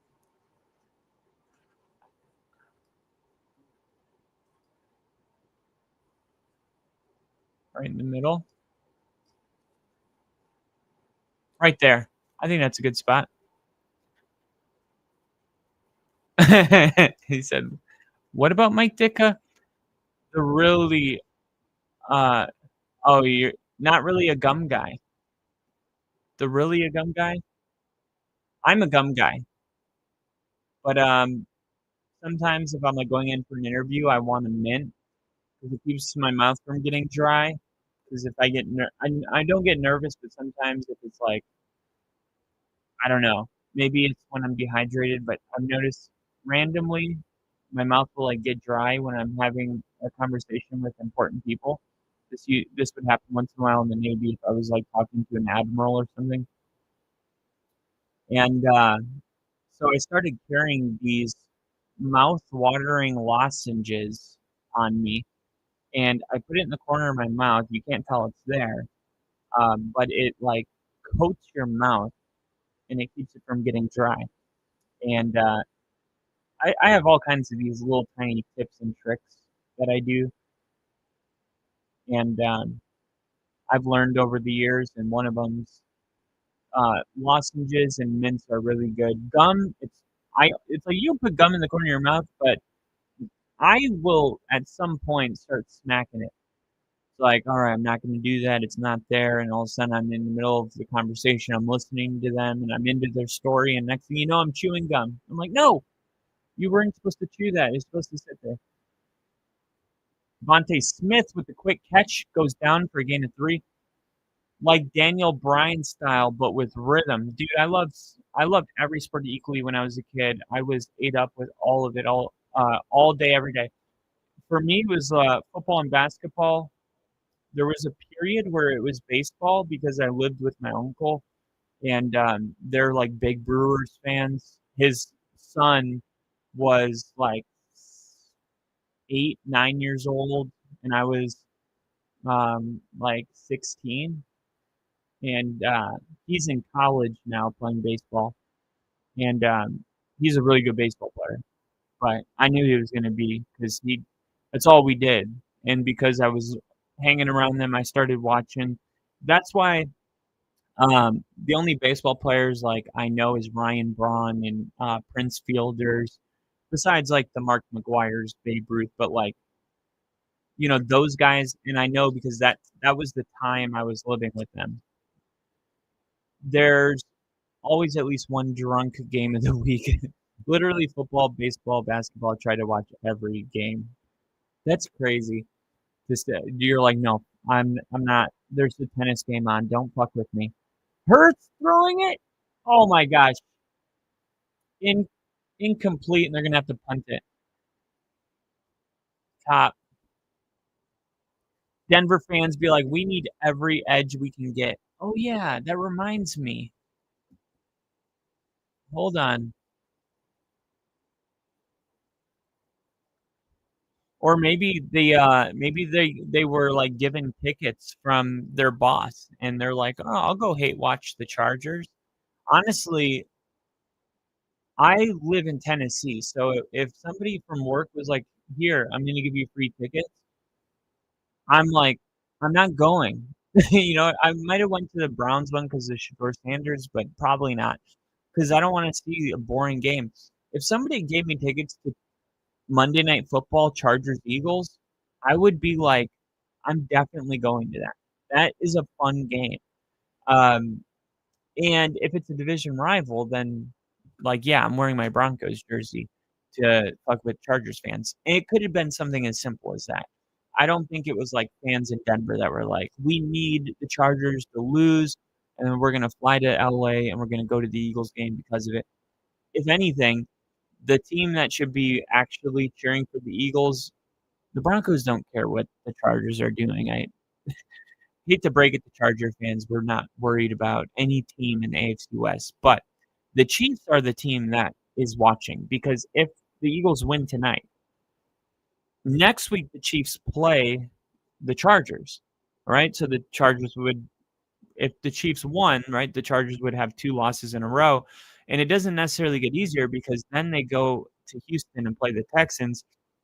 So if the Chiefs win out and, let's say the Eagles win tonight and the Chiefs win out, then they would need is Houston to beat the Chargers, and the Chiefs would be back in the playoffs as the 7th seed.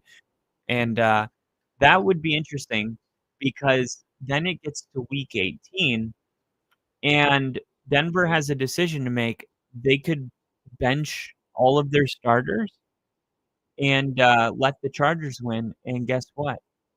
It wouldn't matter that the Chiefs went out. The Chargers would be back in the playoffs. The Broncos can lose the game on purpose to kick out Kansas City, or they can win it and lock up the 1 seed. I know for a fact that Denver's not worried about the Chiefs, so I think Denver's going to play their starters and win. They care way more about getting the 1 seed. I know that they don't care about playing the Chiefs because when the Broncos lost to Buffalo last year in the post game, they were saying like, they're really upset that they lost that game because they knew, before the Buffalo game that they liked their odds next week, is how Sean said it. Because the Chiefs were the 1 seed and we were the 7, so it was like we knew if we beat Buffalo, we played the Chiefs. And Sean said in that postgame that, we liked that matchup more than this one. We wanted to play the Chiefs. The Bills is another thing, but Sean is not going to play afraid of the Chiefs in the playoffs. So I think that's going to help the Chiefs. And here's a run, 1st and 10, gain of 0, maybe even lost the yard.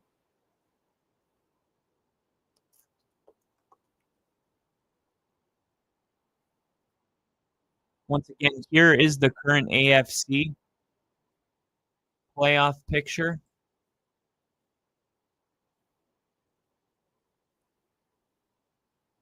Chargers currently in the playoffs with a 8-4 record.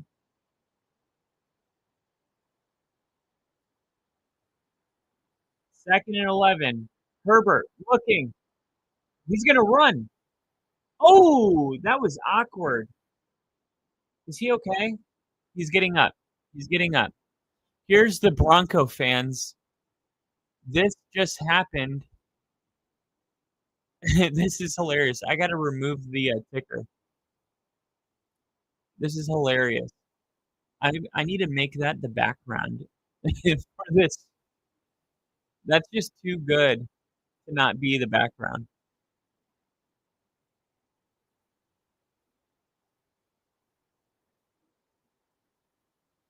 Third and 7. Herbert wants to throw it, looking, trying to get away. Sack lunch. Nom, nom, nom, nom, nom. Wow.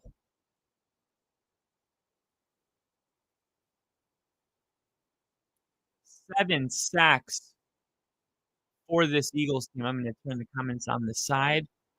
And boom. Look how awesome this is. This is great. And then, wow. I love this.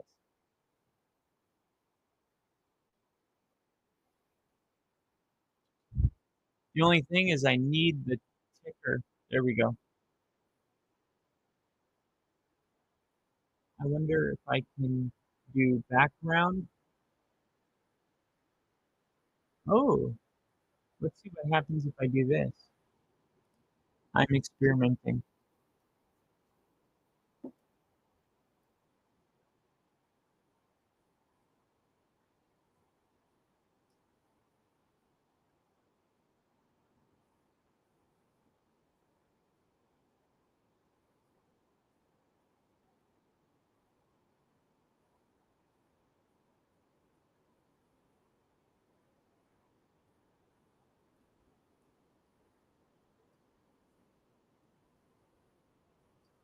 Okay, let's just go back to I'm like, what are you doing?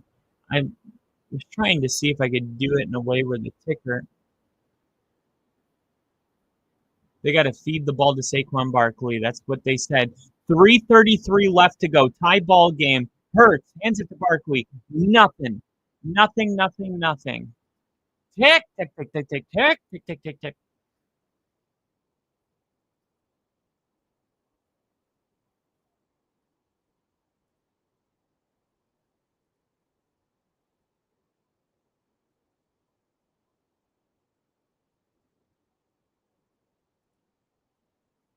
Barkley ran into a wall.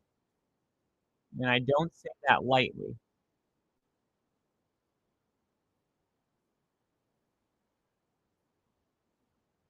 Here we go. 2nd and 9.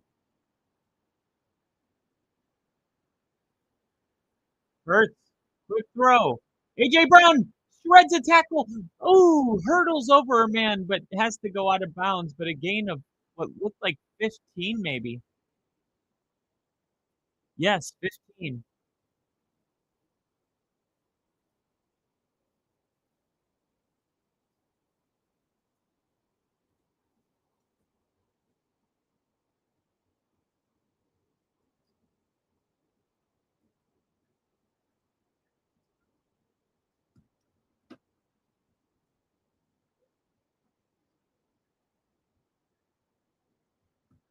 Wow. Here we go.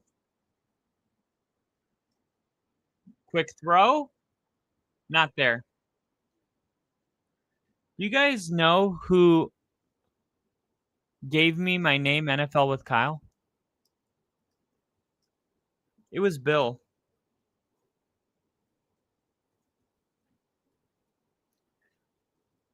I was like, I don't know what to call this. And he goes, how about just NFL with Kyle?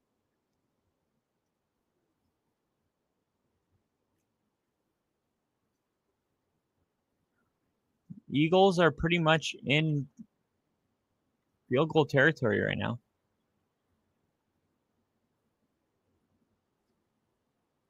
Quick throw. Caught. A.J. Brown all the way to the 25.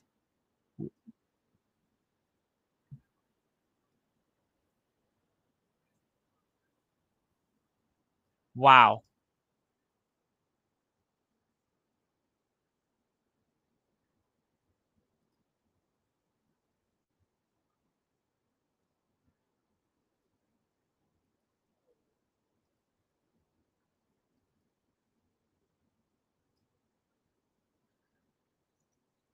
Bay Boss.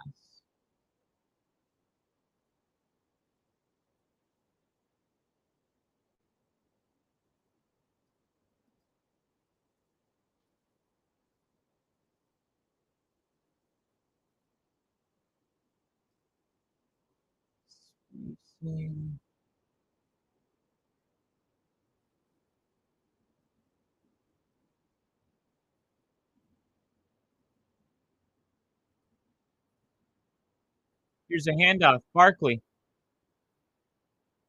Khalil Mack's going to say, nope, we're not doing that.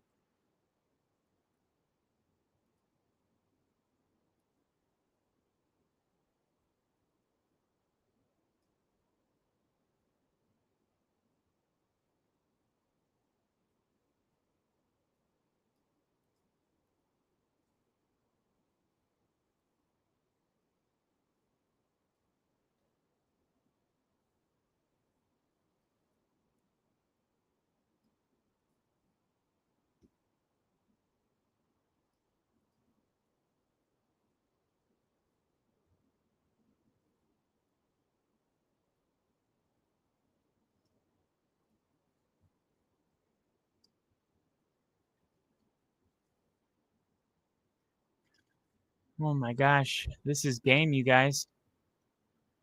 What is going to happen here? 2 minutes, 27 seconds, 2nd and 11. Hurts taking a shot to the end zone. No, he dropped it. A.J. Brown had it in his hands. And A.J. Brown, he looks like he's having fun again. He really does. He looks like he's having a good time again. And I got to say, it feels good to see him smiling out there.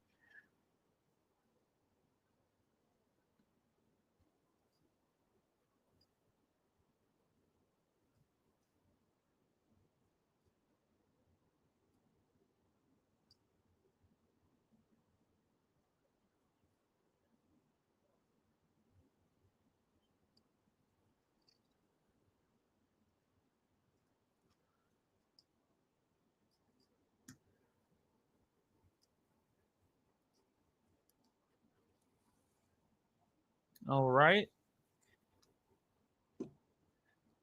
All right.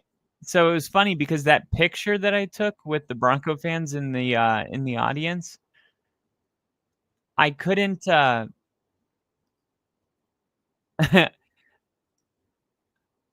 couldn't keep it because I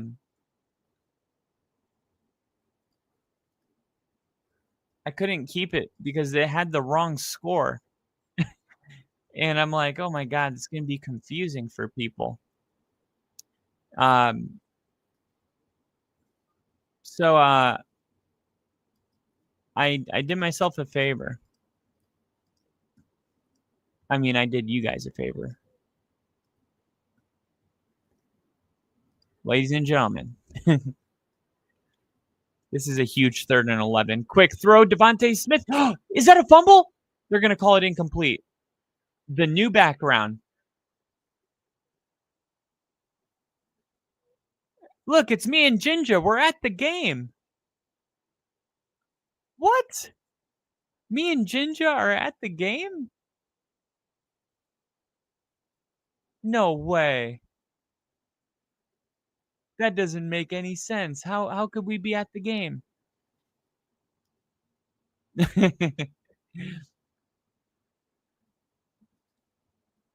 There we go. Philadelphia makes the field goal. They're back on top. So, time to update the ticker.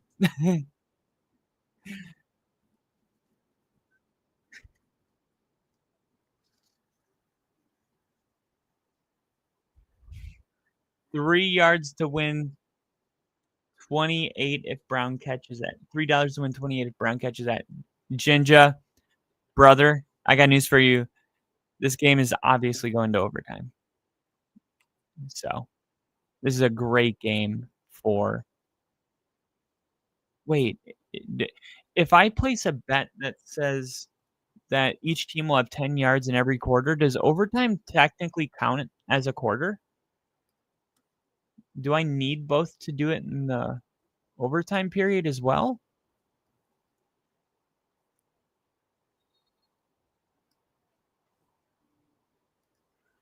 Fair question, right?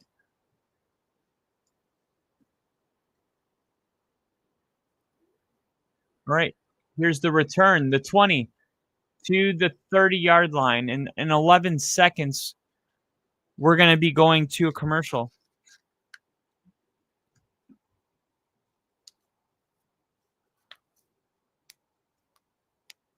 Me and Ginger just enjoying the game at SoFi Stadium. Man, I'm so glad we went to this game, Ginger. This is awesome. You know, we're actually not far from where the Warrior games took place, where we could get on to the USS. What the hell is that boat? Hold on. 2nd and 10. I mean, 2 minutes and 10 seconds.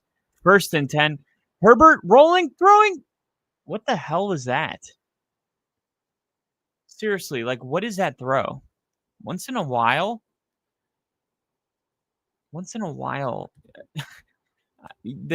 a quarterback will make a throw that you're just like, were you throwing that away? It's like, but you were out of the pocket. Why didn't you just throw it out of bounds?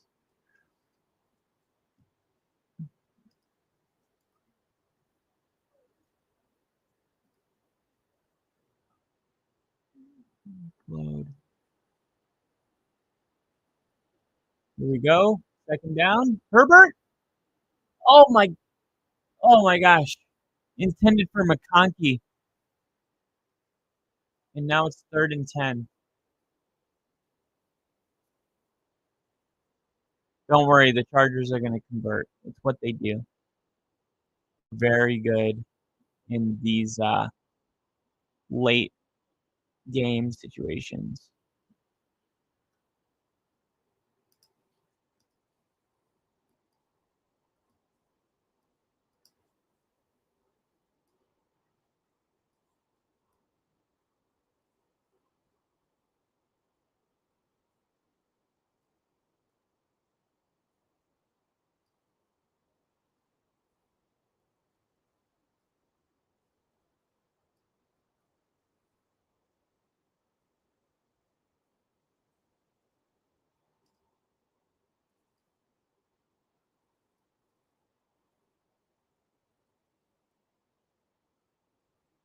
Actually, let's see if I can get a. No, that's good enough.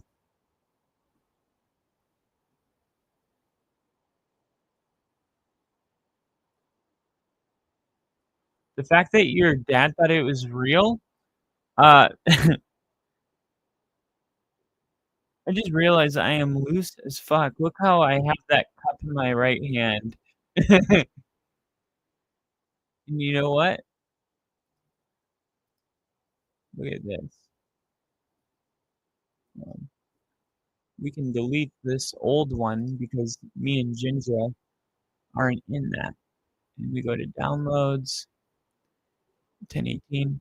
Here we go. All right. I had to update it because of the field goal. It's 19-16, and I updated the time and everything. 2 minutes, 16 seconds. Wait, I got to turn this off. Boom.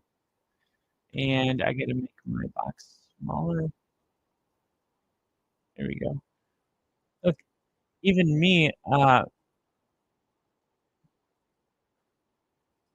kind of like that little, that's me at the Bengals game, but it looks like I'm kind of like watching the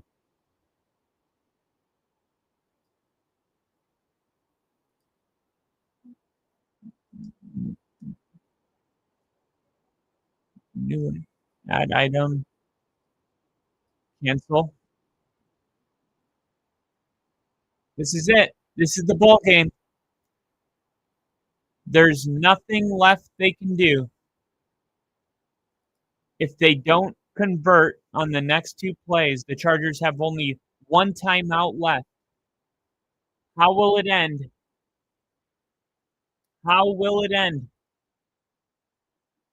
Here we go, 3rd and 10. Herbert looking, firing.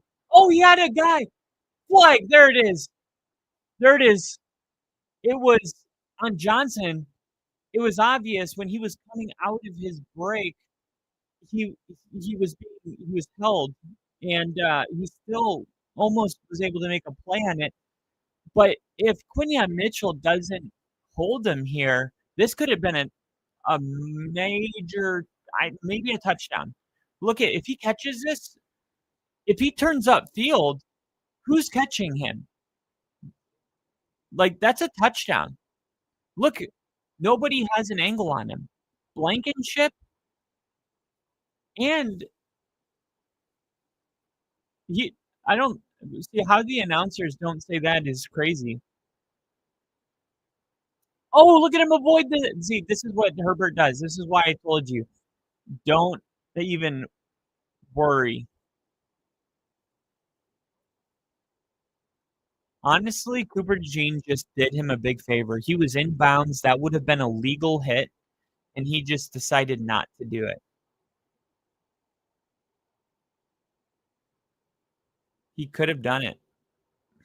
That's class. That's class. The people on X aren't going to like that from the Philadelphia Eagles because it doesn't fit the narrative of the Eagles. Here's a handoff, and this is going to be vital to the 40. Oh, wait. I'm not even standing up straight. I was feeling good as fuck. Good that he doesn't get a TD. Cooper DeJean is not a safety. No, he's a nickel. I didn't say he was a safety. When I said the safety, I was talking about number 32, who is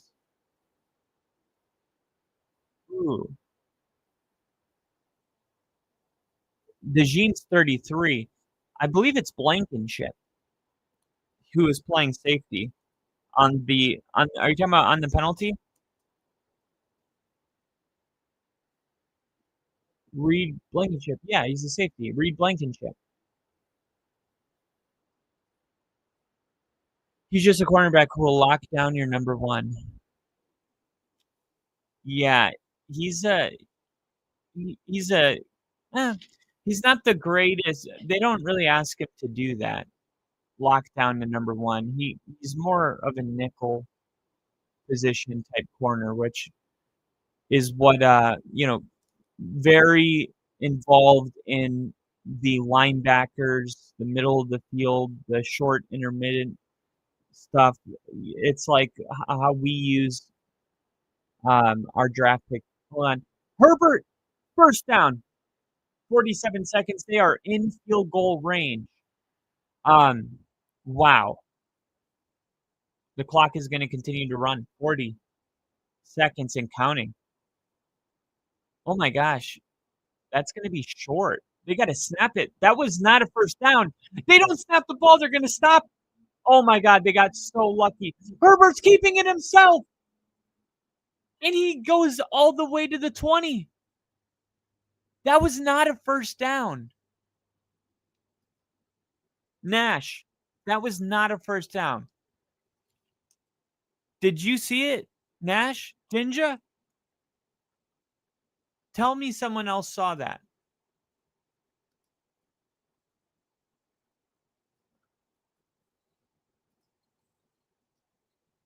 Holy crap. I talked about overtime. The Chargers are going to have a chance to win this game, but with the amount of turnovers that have been thrown, do you even want to take a chance at? If I'm Harbaugh, I'm using this timeout to be like, listen, come here. We can't lose this game because of an interception here. Don't be a hero. We don't have to win the game here. We can win it in overtime. You got to believe that, okay? At the same time, if there's something there, take a shot. You know what to do. Nothing stupid. It's one of those games where the ball wants to go to the other team. Don't give it any reason to.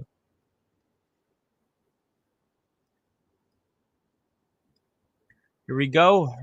2nd and 1. Don't like how far he's backpedaling, and he's going to throw it away.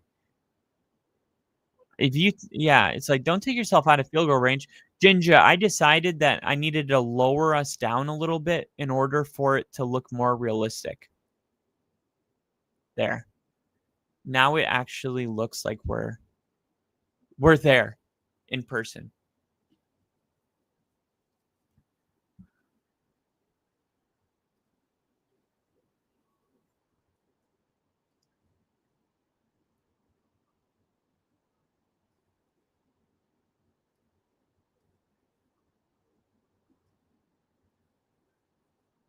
Here we go. Quick throw.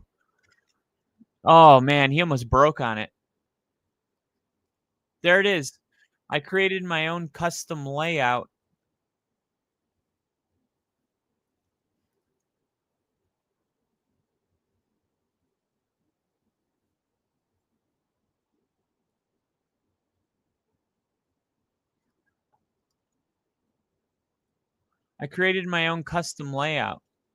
So that way I can see my little logo. See, that's me at the Bengals game, me at the Colts game, all in one picture. Here's the field goal.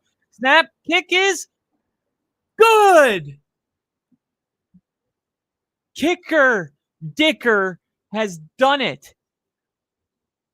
19-19, ladies and gentlemen. I don't know what your bedtime is, and I don't know which side of the country you live on, but whether you're in the east, the west, or the middle of the United States of America, even if you're in mountain time living in Grand Lake, Colorado, 4,000 feet above sea level, it doesn't matter.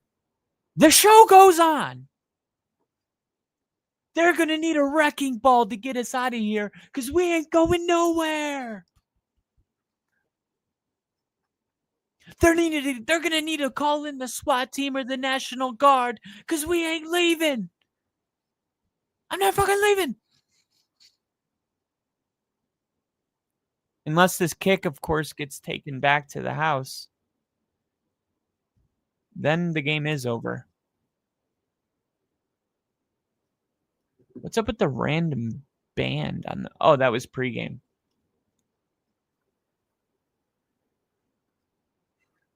And this is going to be returnable. Why the hell would they do that? Oh, because maybe they could get in field goal range. Oh, not... Okay, that's smart. Because it's like if you make them return it, they think, from their perspective, oh, we can maybe take it back to the house and win it. But in reality, if you kick it out of the back of the end zone, they get the ball in the 30 with 9 seconds. They have 2 timeouts. If they get a 20-yard completion, they can kick a game-winning field goal. And the Chargers did the right thing. They were like, no, we're going to make them return it. It costs 6 seconds, and now they have to take a knee. We're going to overtime, ladies and gentlemen. We are going to overtime.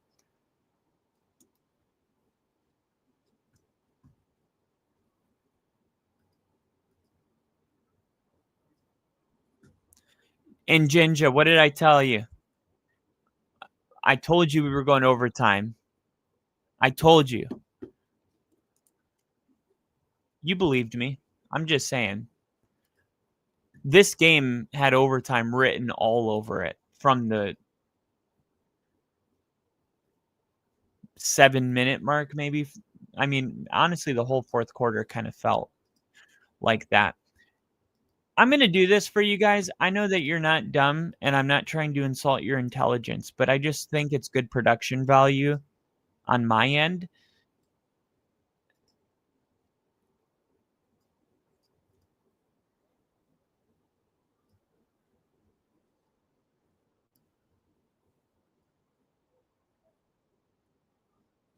All right. Overtime rules.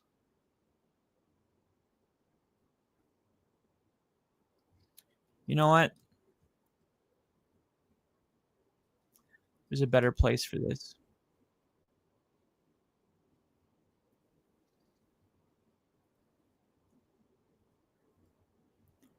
Heads, tails.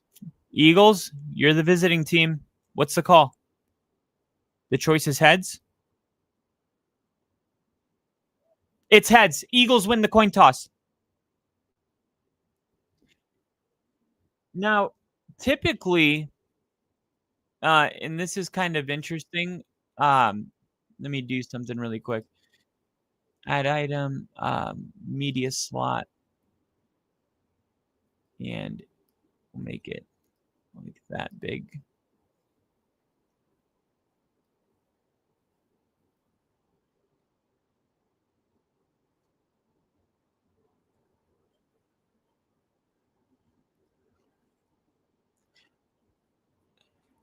There we go.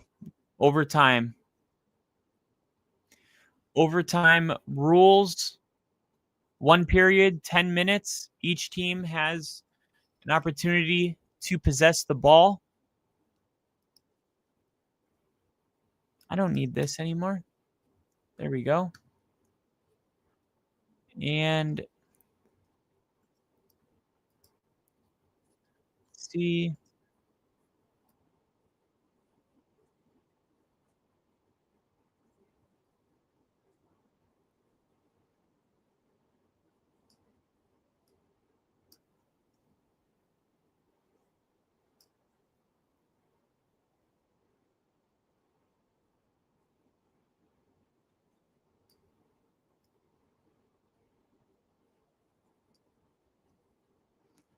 Let's see if that looks a little bit better. Okay.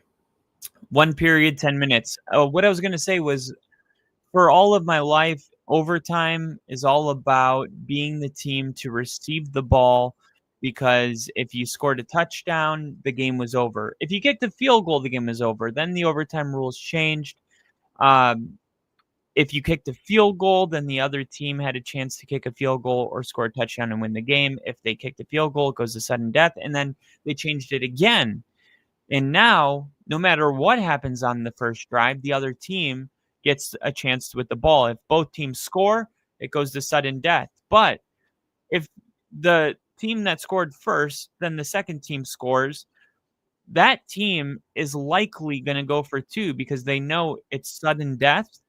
So it's basically, how much do you trust your defense? They get the ball in a tie game in sudden death, or I go for 2 and win by a point, which makes it an interesting call if you score first, whether or not you should go for 2. Now, if you don't get the 2-point conversion and the other team scores, now an extra point wins the game. But I think with this new rule, what you really want to do if you win the coin toss is defer. Because if you're deferring, at least you know what you need before you come on the field. If you go first, you don't really know. If you don't get a touchdown, you don't know if they're going to score or not. But if you get the ball second, and that's what the Eagles are doing, they're kicking it off to the Chargers, and here's Justin Herbert. I love this new overtime rules because there's so many layers that complicate it. And Justin Herbert is going to pull it back in a RPO, plant a foot, and take off. And this is what happens when you have edge rushers that are over pursuing. He over pursues on Vital, and as soon as he pulls that ball back to become a runner, the Eagle edge rusher becomes a chasing ghost. And you don't want to be chasing ghosts when it's Justin Herbert running the football. He's a lot faster than you think. Here's a handoff, and there goes Amarian Hampton. I knew he had one more big play in him. There you go. All the way to the 40-yard line. Welcome back.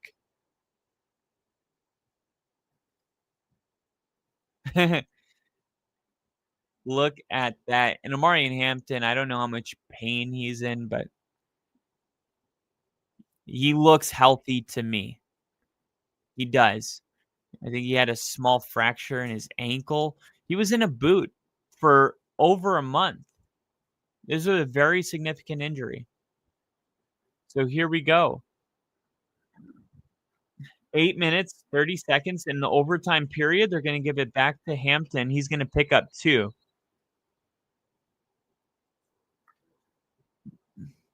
And all the people out there in the Yahoo Fantasy chat that said that I was an idiot for starting Amarian Hampton because he wasn't going to play this week. And if he did, he wasn't going to play more than 5 snaps. All I got to say is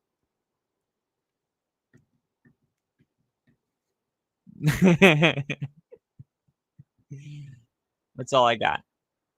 2nd and 8. Herbert and shotgun. Vidal is checked into the game. Stacked receivers to the top of the screen. Quick throw, quick hit. And that is Blankenship. And man, I think this is a time where wasn't there a guy with the last name Cox on the Eagles not too long ago? Tyrell Williams. He beats Cox. He beats Cox.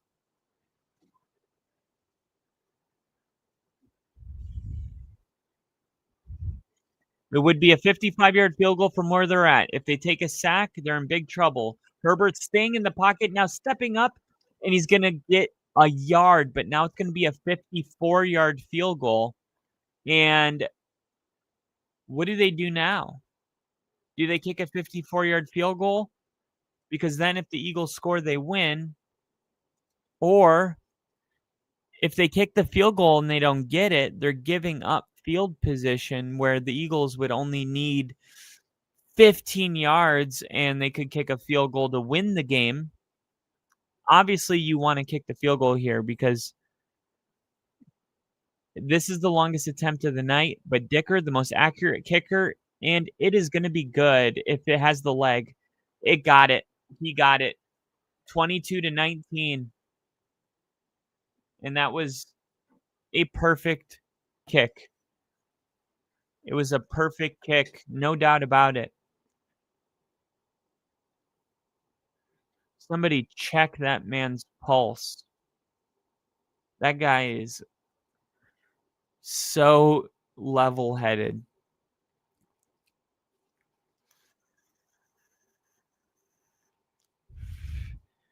No, Nash, you have to stay up. Come on. Don't do this to us. Not now. Not on New Issue Day. On New Issue Day? I will eat your goldfish.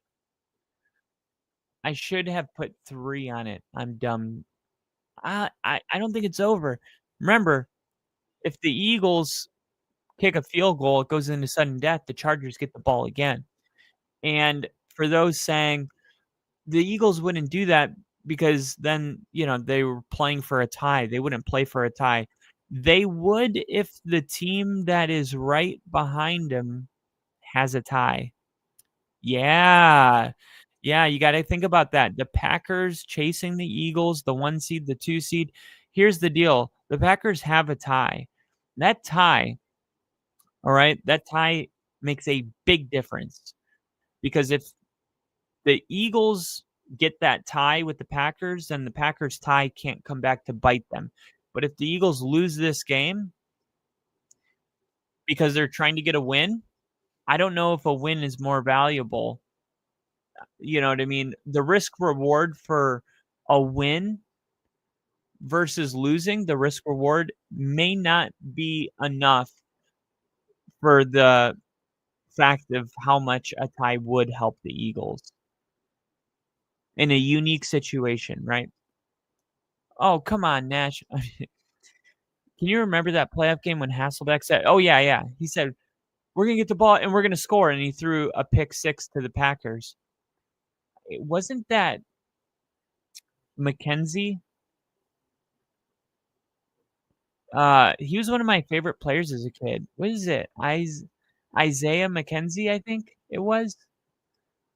He beats Cox. I meant I should have put 3 on it going to overtime. Oh, okay. It was Isaiah McKenzie? Hell yeah. Look at that. What a pull. Here's a handoff, and it's going to be Barkley. So, with this game being in overtime right now, the Eagles, the freaking Chargers didn't throw the ball one time. I really hope that this overtime period doesn't count against me for the 10, you know what I mean? 10 passing yards in each quarter, because that would be the biggest load of bullshit.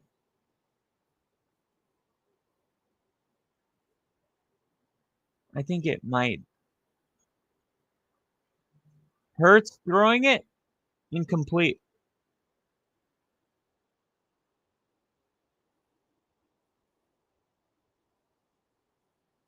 Let's see.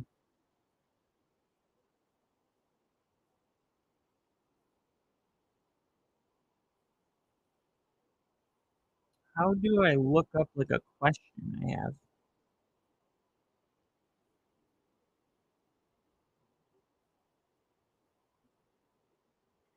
Oh my god, I think it does count as overtime. Overtime counts as a quarter. That's fucking so fucking dumb. Fuck.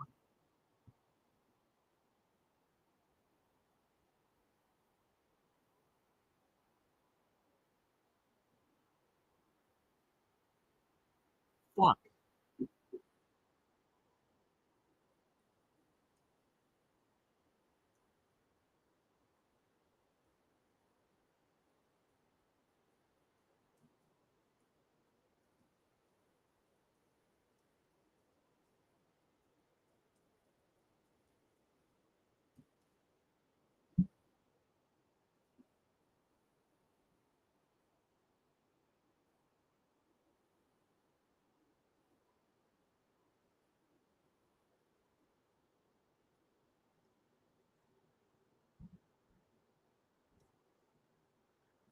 All right, so now it's 3rd and 16.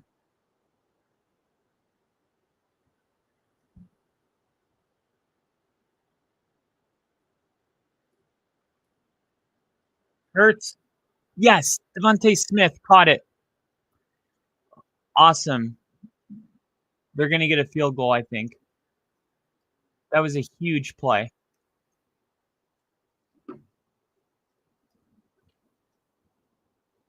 That is absolutely clutch.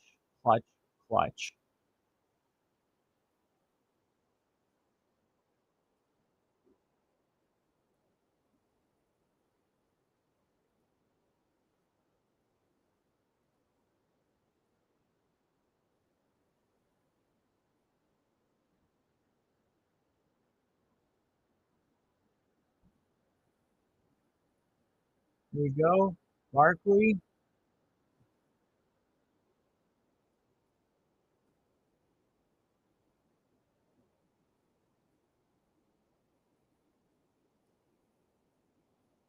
Overtime counts for full game markets like total passing yards, entire game, second half. That's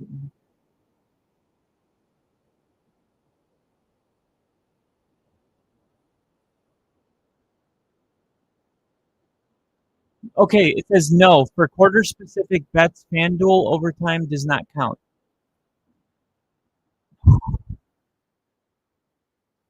Here we go. Hurts. Okay, they're in field goal range. So there you go, Jinja. As long as they kick this field goal, the Chargers and the Eagles, 2 timeouts. I put it up on the screen here. I'm clipping it Here, I have a second. Okay, I can finish it. Oh wait, no, don't do that. Don't do that. Go away. There we go. Ah. It would be a 60-yard field goal from here. I'm trying to give you freaking guys this.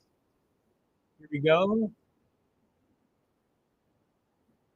3rd down and 4. They're blitzing. A.J. Brown can't make the one-handed catch. It's 4th and 4. What do they do? Do they go for it? The offense is staying on the field, so this is going to be game. It's coming down to this one play. So forget about the ticker for now. Okay? Just pretend it doesn't say that. 10:44. Are they just going to try to draw them off sides, or do they really snap it? This is the ball game. 3:23 left in overtime. Timeout is taken by the Chargers. Chargers don't like what they see, or they said, hey, we got a timeout. We can't take it with us. We're just going to go ahead and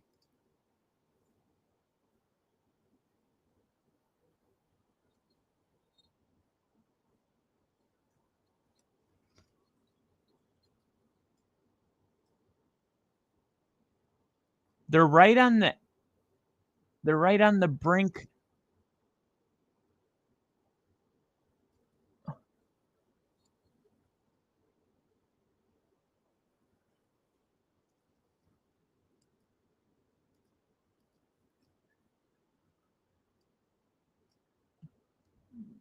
Here we go. They don't want to lose with a 61-yard field goal missed. Oh! False start. Who's it going to be on? There was an initial jump, but then the offensive lineman for the Eagles jumped to try to... It's going to be on the Chargers. It's an automatic first down. How does that happen? In this moment, with the game on the line.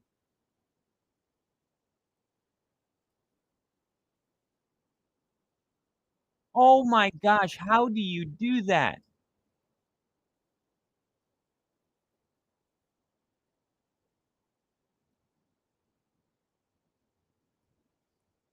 How do you make that mistake? That might cost them the actual game. First down now.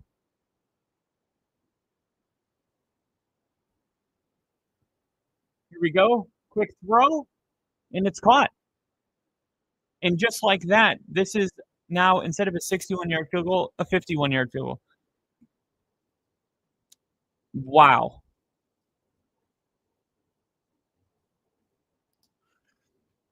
And I was somehow able to do it. You guys, I updated the ticker. There you go. Enjoy. Overtime rules are gone. You get it. You know what's at stake. Here we go.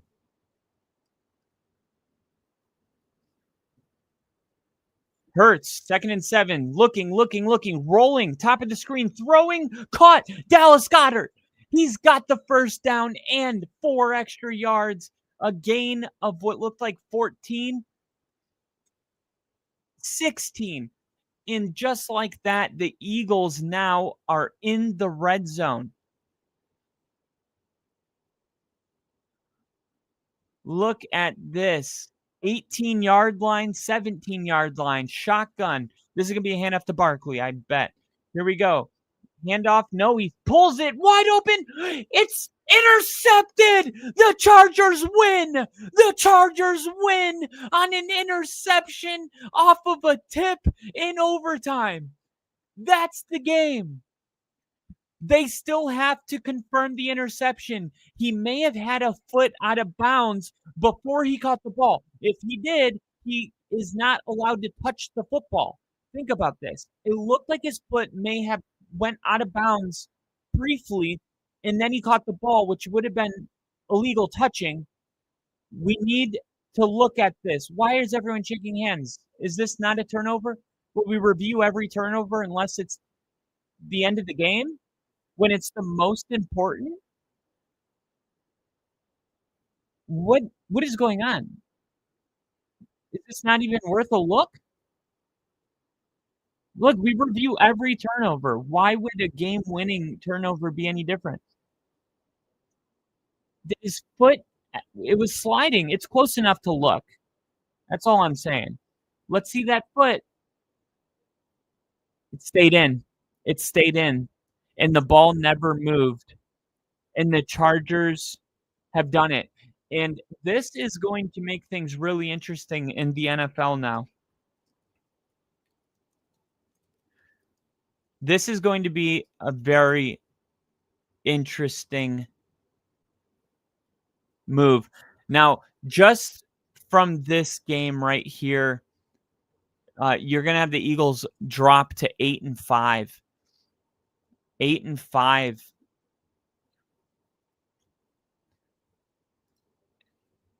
Wow.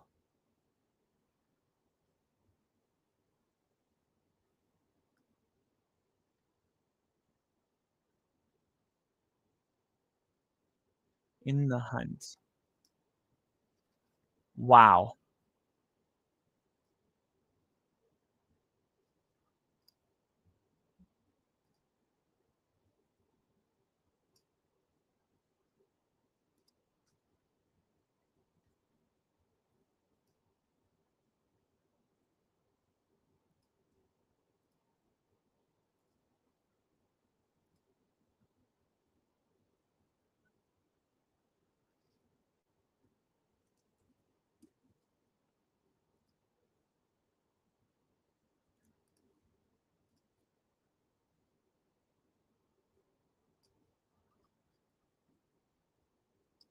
Wow. All right. Well, the Chargers find a way to get the win in Omarion Hampton's first game back. He gets the touchdown.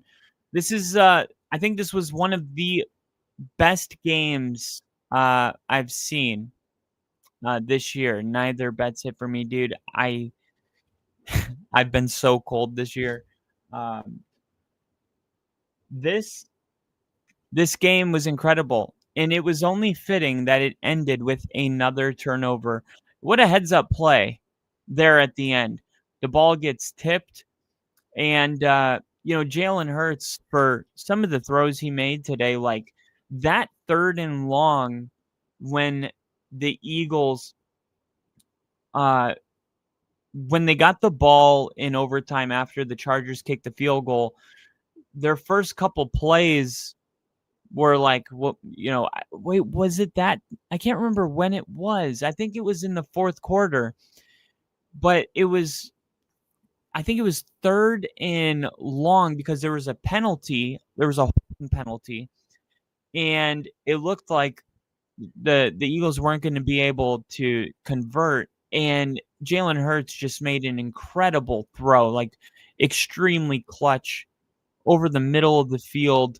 If you guys know which one I'm talking about, if you see a guy make a throw like that, you're like, this guy. I mean, in that moment, like, Hurts has a lot of times in these games where you're like, man, I just wish he would give me something more. But when he's like making throws like that, it's like he's got it. He's a very interesting player to figure out. But here's the thing: he's a winner. But tonight he's not, and that's been a common theme with the Eagles.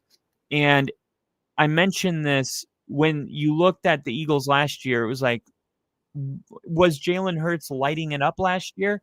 No.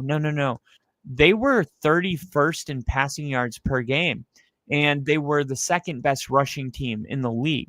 So nobody really cared that Jalen Hurts wasn't throwing the ball for 200 yards, because when you're winning, nobody cares how you do it, especially if you're doing it the same way every week. It gets dressed up as your identity. Not to say it's not true, it is your identity, but when you start to lose football games and people are going to start looking at things and go, hey, this guy, I mean, what's going on? He's got A.J. Brown, Devontae Smith. Why are these guys not playing a bigger role? You got A.J. Brown, saying to drop him in fantasy. It seemed like 3 different occasions you had a locker room event, but every time I see him in an interview, he seems like he's being professional, positive. He's just frustrated. Like, I'm so much better and I'm just not getting opportunities. Like, I had a game with 2 targets. How am I getting 2 targets? And these things start to make people wonder, like, okay, what's going on with the Eagles? I said this week 5 when I was in Wisconsin for the wedding. I was getting ready. I'm like game planning. I always do this. I game plan, like, how can we beat this team?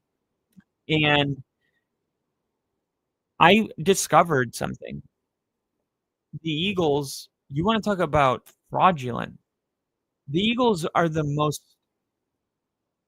sus team in the NFL. I don't like the word fraudulent because, like, that implies that they're just not good. And, like, I'm not going to say that about the Eagles, but I am going to say that it was a ticking bomb.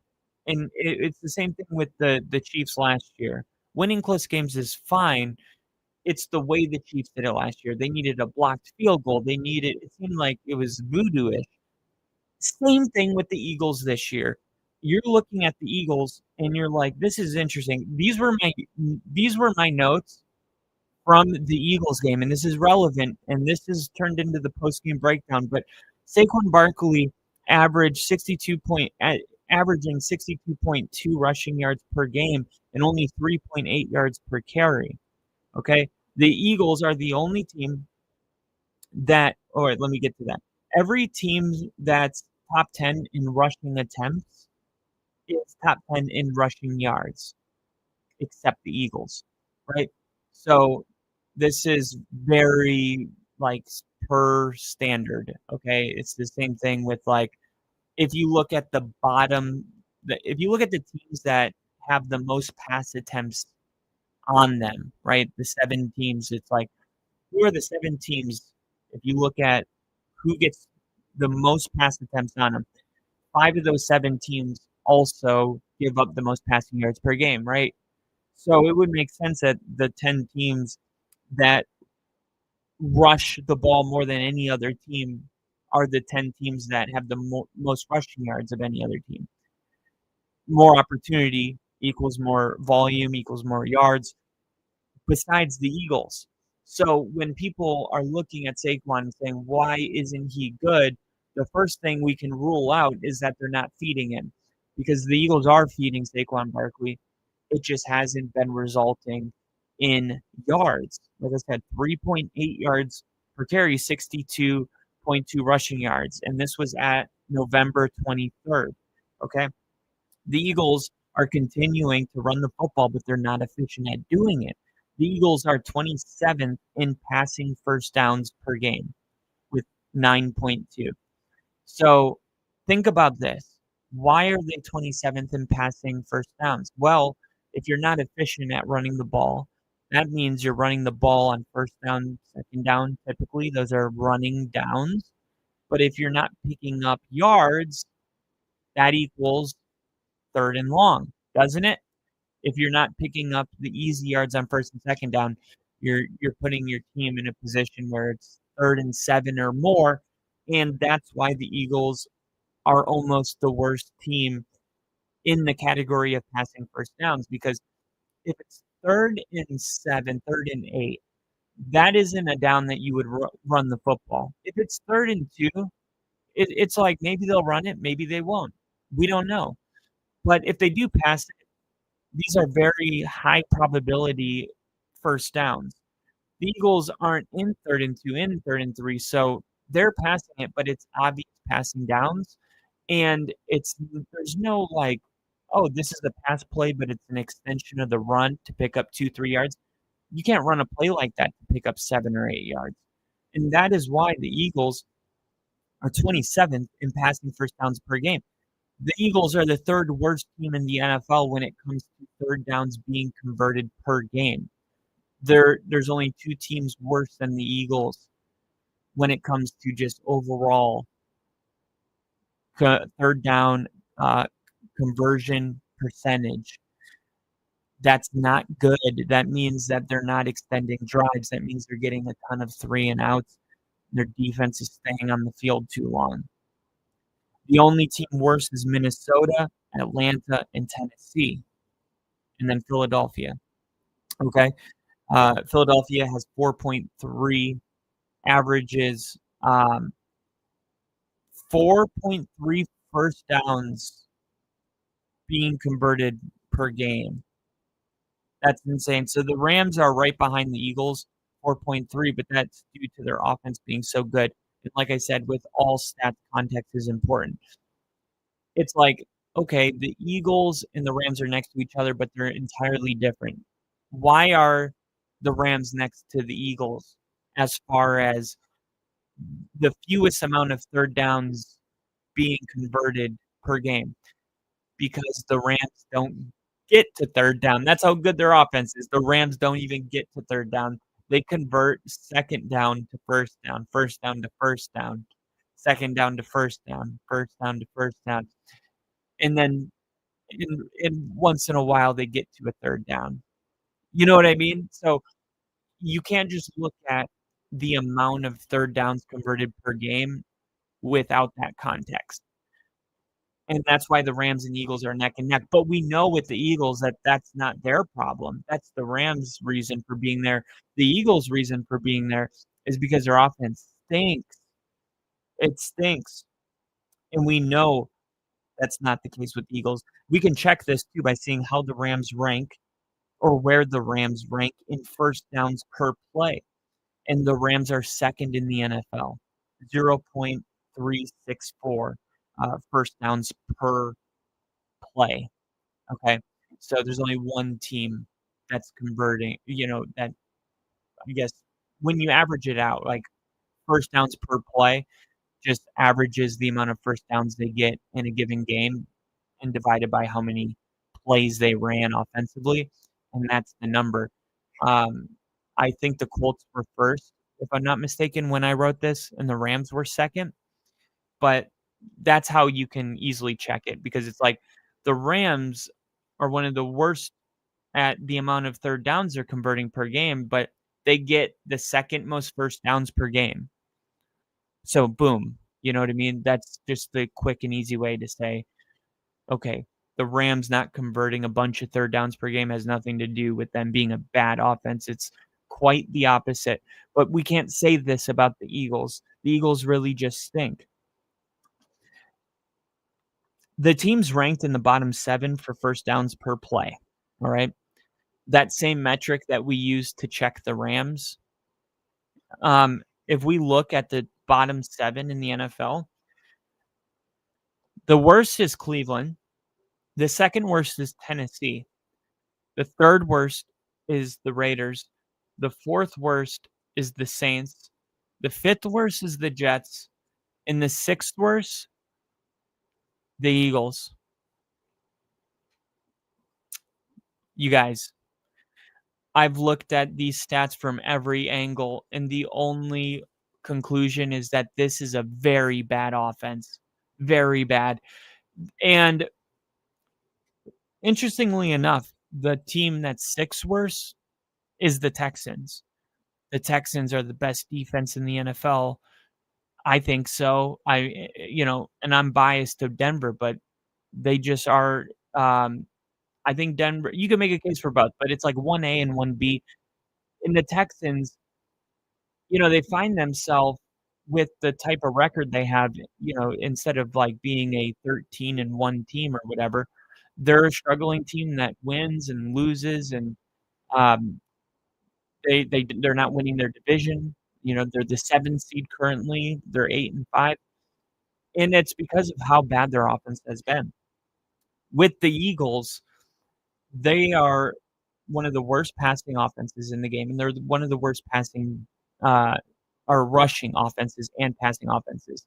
So when we were getting ready to play the Eagles week 5, I remember the Eagles were 4-1, and everybody had the Eagles number 2 or number 3 in their power rankings. And I'm sitting here at the wedding. It's nighttime. I'm in my bed. Mary's sleeping, and I'm looking and I'm trying to game plan on how to beat the Eagles. And I'm like trying to find what the Eagles do well. Nada. There isn't something you can find. They don't run the ball well. I'm looking at rushing attempts. I'm like, well, maybe Barkley doesn't have a ton of rushing yards because he's not getting a ton of attempts. It's the opposite. Maybe Hurts isn't throwing the ball, because he's not getting a ton of attempts. He's getting enough attempts right there with some of the best offenses in the game.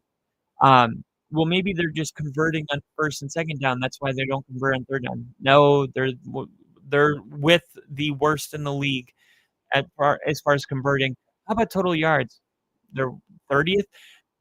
How are the Eagles winning these games? That was my big question, and it kept me up till like 3 in the morning. I went outside to hit my vape, and my Uncle Wolf is still up drinking, and I'm like, he's like, "You all right?" And I'm like, "Yeah." And he's like, "You seem like you're thinking about something." And I'm holding my phone with my notepad open, and I'm like, "I don't know how the Eagles keep winning." And he just started laughing. He's like, "Dude, you really just don't, like, your football brain does not turn off." But it's like a mind-boggling thing. So the only thing I could do is go back and watch the Eagles highlights from week 1 through 4 and see, well, how did they win these games? And it was very obvious. The Eagles were relying solely on 1 or 2 big plays per game. There would be like a 60-yard touchdown to Devontae Smith or a 50-yard touchdown to A.J. Brown, and then they would do nothing for 3 quarters. That hasn't stopped. We saw that with the Eagles game, right? They were winning 21-0, but I have a master's degree on the Philadelphia Eagles, and I was streaming that game, and I said this is going to be a ball game because the Eagles simply do not have the capability to keep scoring. Matter of fact, the fact that they've already scored 21 points, it's more likely that the Eagles are done for the day, which was crazy because I said that and it was the second quarter. They didn't score another point in that game. It's like you get a couple big plays, and when they're out, right? There's no reaching back into the bucket to get a couple more. The Eagles are still a team that when you see the talking heads on TV talk about, there's a lot of respect there. There's a lot of admiration. There's a lot of benefit of the doubt. And quietly, I believe that there's been no team given the benefit of the doubt more than the Eagles. And I think if any other team was as playing like the Eagles, nobody would even be like respecting the team. But the Eagles are winning their division. They've won the Super Bowl last year. But the fact of the matter is, this is a repeat of what we saw in 2023, right? 2022, the Eagles go to the Super Bowl. Hurts plays the best game I've seen in my life, maybe one of the best quarterback performances ever. And then they lose. Nick Sirianni stays, but they lose to the Colts and to the Cardinals, their offensive coordinator, their defensive coordinator, and then they lost their identity. And we all started wondering, like, what does Sirianni do here exactly? Because look how bad they are when they lose their coordinators. Jonathan Gannon and Shane Steichen both left, and it really made a bad effect on the Eagles. And then they fire them and then bring in Kellen Moore. And I knew at the time that they did that, I was like, this is a massive signing. Kellen Moore is so underrated. Everything he did in Dallas, 40-plus points per game. The only reason he left Dallas was because he knew he wasn't going to get the credit under McCarthy that he needed. So he went to LA, but then Herbert got injured and he had to go with Easton Stick all year. And it's like, of course, you couldn't get the offense doing much. So then that whole regime gets fired with Brandon Staley. And the Eagles were like, hey, we'll take Kellen Moore. And look what Kellen Moore did. I think we can respect it. I respected it then. I think other people can respect it now. look at how this Eagles team looks with Kellen Moore being gone, right? They are not the same at all. They can't run the football. I don't know if it's they have the same offensive line coach. So it's weird because usually I would say, well, maybe it's the scheme. It has to be the play calling. It's not the design of the run, which could be a reason the running game not working is like, oh, the running plays are just designed poorly. That's not it. It's execution and it's play calling because when the play calling is so obvious, then it becomes very challenging to run the ball. But the Eagles last year, they were able to keep teams on their heels. Of course, they leaned in the run game, but teams were on their heels, and if you overplayed the run, Hurts would, kill you with A.J. Brown and Devontae Smith. Like, all of that is gone. There's no magic to the Eagles, and that's why they're a repeat of what we saw in 2023. It's just happening one off, one on, one off, one. And next year, I'm sure they'll be good again when they bring in 2 new coordinators to fix it. But in 2023, like, they get bounced in the first round. They played a game against Tampa Bay. It wasn't even close. I remember telling Rick in the offseason, I'm like, my prediction is that with the Eagles, they're going to have a down year. They're going to win enough games to make it into the postseason, but they're going to lose in the first round. And I even predicted it would be against Tampa. Just because I felt like it was going to be an exact replica of 2023. And it has been, if not worse, in my opinion. All right, let's see what the comments say about this. Jinja, Texans defense is good because the personnel, yes, but the coach that they have, they take on his personality on that side of the ball where Sean has just put together an unknown name of now all pros. Thank God Kellen Moore didn't get another shot with a healthy Herbert, the pervert. Yeah. And Jim Harbaugh and his offense, like, it works. It's not sexy, and it was never meant to be. It's very much that's why we need Joe Walt. You know what I mean? Like, we're not. Oh, here we go. Here we go. I finally got what I was waiting for. I come away from this game, right, because I'm looking at all these games now through the lens of the Super Bowl, right? And every team is doing this. Every game we watch with a team that's currently in the playoff picture or on the bubble is all about one question, right? Should I be afraid of this team? That's what it's all about. We're just trying to figure out if we should be afraid of these teams. And I got to say, like, I don't come away from this game thinking that either of these teams are legitimate contenders. And I don't know if other people are going to share that sentiment, but I do.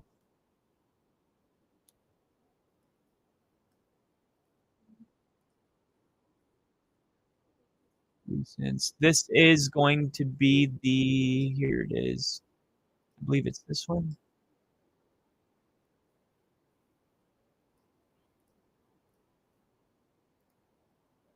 Saquon Barkley talking next to his locker right now, saying we beat ourselves, didn't play good enough.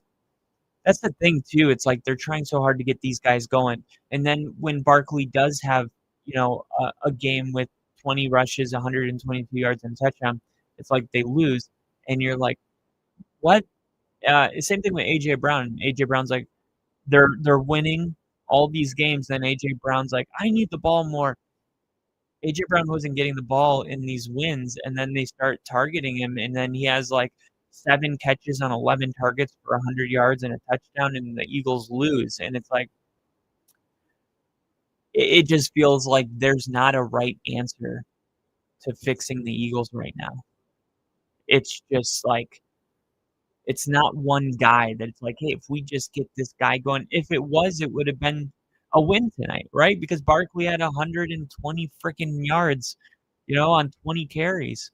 That's plenty of production from the running back position, and yet that didn't result in the Eagles having like a very good offense. The red zone. How many times did they get in the red zone and they couldn't score any points?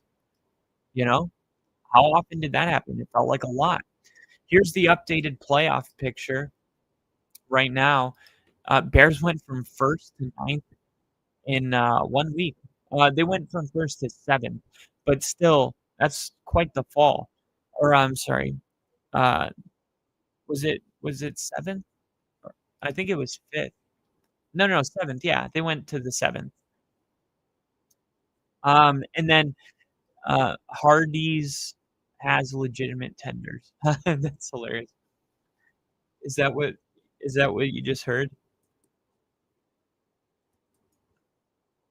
That's so funny. But yeah, here's the updated playoff picture. You got your division leaders, the Broncos, the Patriots, the Jaguars, and the Pittsburgh Steelers. The big question is who's going to win the AFC North between the Texans and the Jaguars? Because people are starting to assume that Jacksonville's in. That Jacksonville's going to be able to maybe even play a home game in the playoffs in Liam Cohen's first year, which I did predict. I'm trying to think what predictions I made that aren't coming true.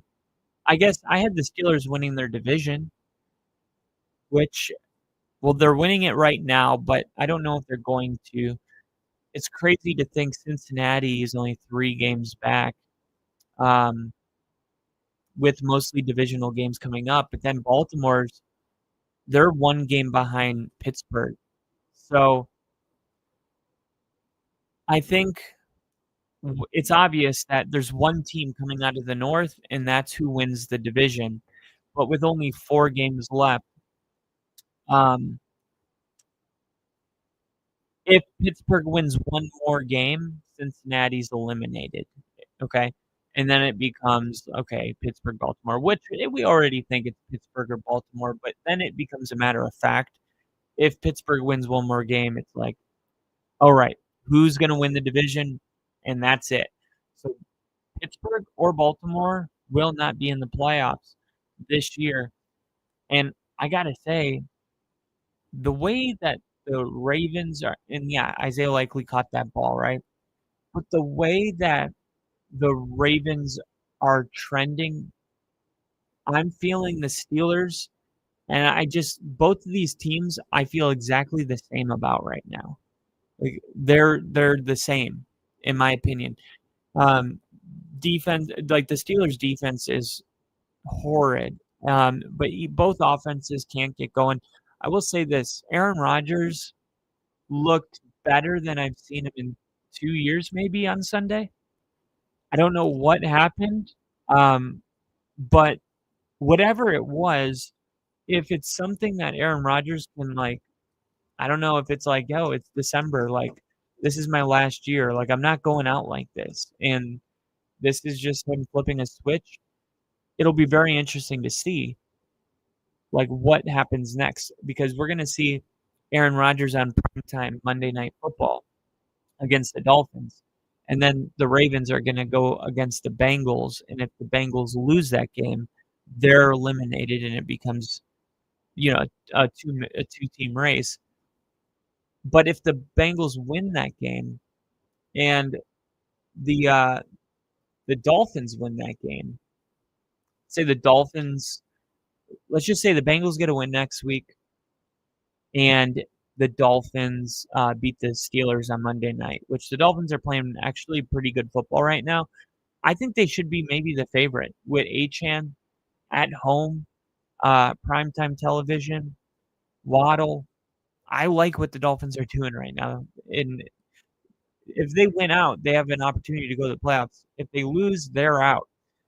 The Steelers aren't in that boat. And if the Bengals beat the Ravens, then the Steelers will have a 1-game lead on the Ravens, even if they lose to the Dolphins, because Steelers just beat the Ravens to take a 1-game lead. So if both teams lose, it doesn't hurt the Steelers. So it's not like it's a playoff game for them. However, for the Bengals, it is a playoff game. And for the Dolphins, it is a playoff game. And if you were to just pick the two teams who have the most at stake, you would pick the Miami Dolphins and you would pick the Cincinnati Bengals. So let's do it and see what happens. Then you go to week 16, and the Steelers are playing the Detroit Lions, and the Ravens are playing the New England Patriots.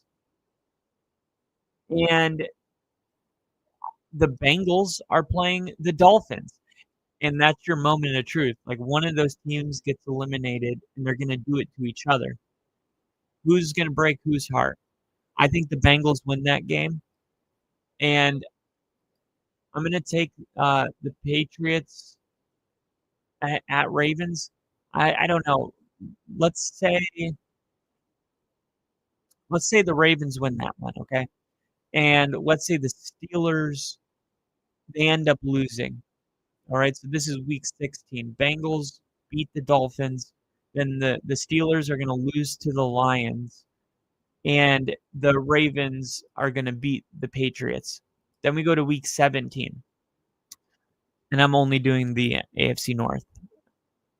2 weeks left in the season. The Bengals are playing the Cardinals at home. All right, you take the Bengals to win that game. Then you have the Ravens who play the Packers. The Packers are a better team right now. And then the Steelers are having a matchup against the Browns. I think the Steelers win that one. Then you go to week 18 and the Steelers and Ravens play each other. Let's say the Ravens win. And then the Browns and Bengals play. Let's say the Bengals win. The Bengals would be in the playoffs. Did you guys see that? With an 8-9 record, the Bengals would be in the playoffs. I don't think you guys understand. This is why I placed that bet for the Bengals to make the postseason, because it seems like so astronomically impossible. The Bengals will be in the playoffs with an 8-9 record. I didn't do anything weird, by the way. Look at this.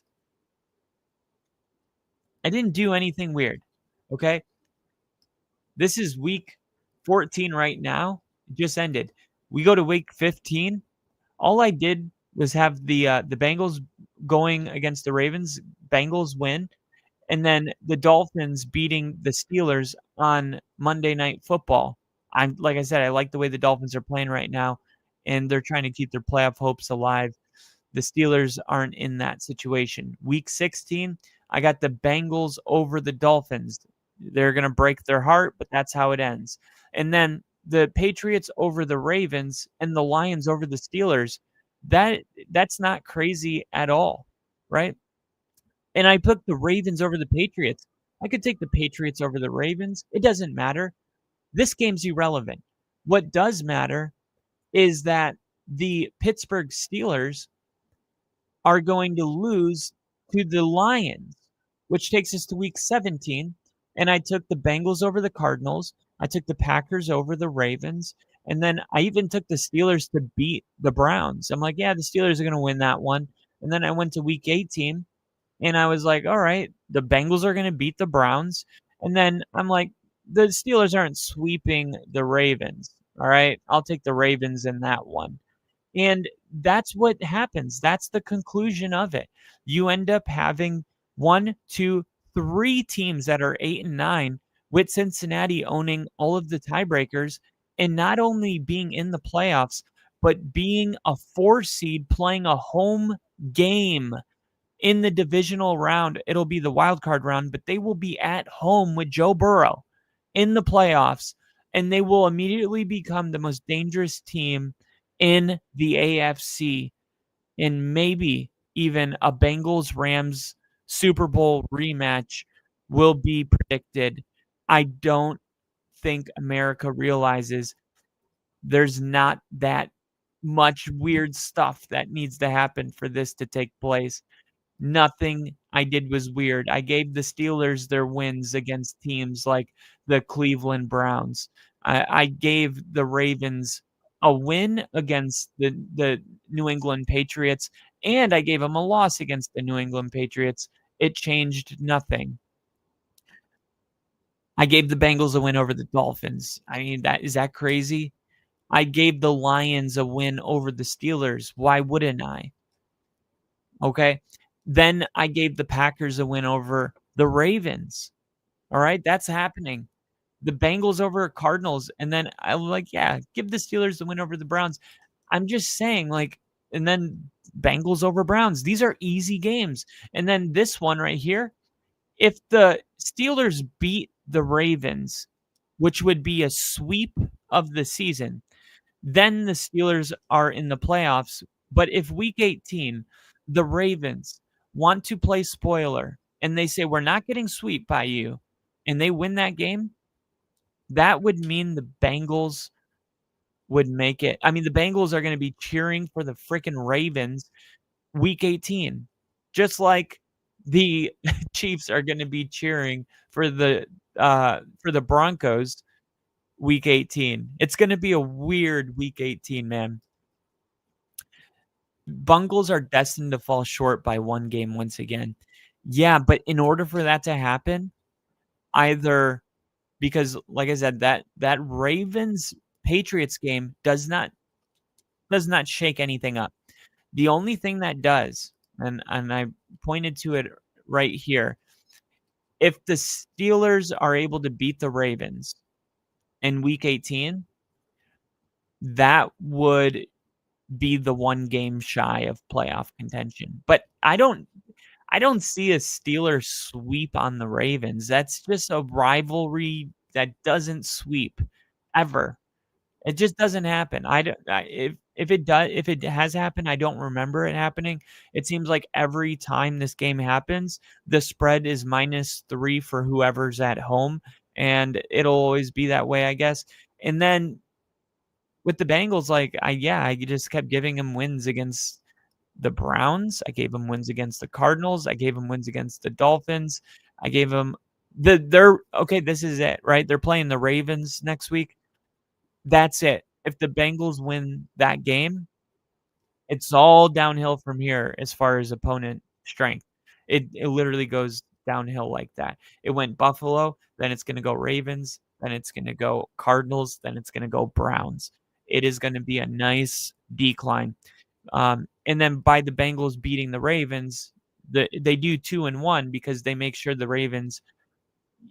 need the Ravens to have the same record, and they would need to have the tiebreaker over them. So it's 2 birds, 1 stone.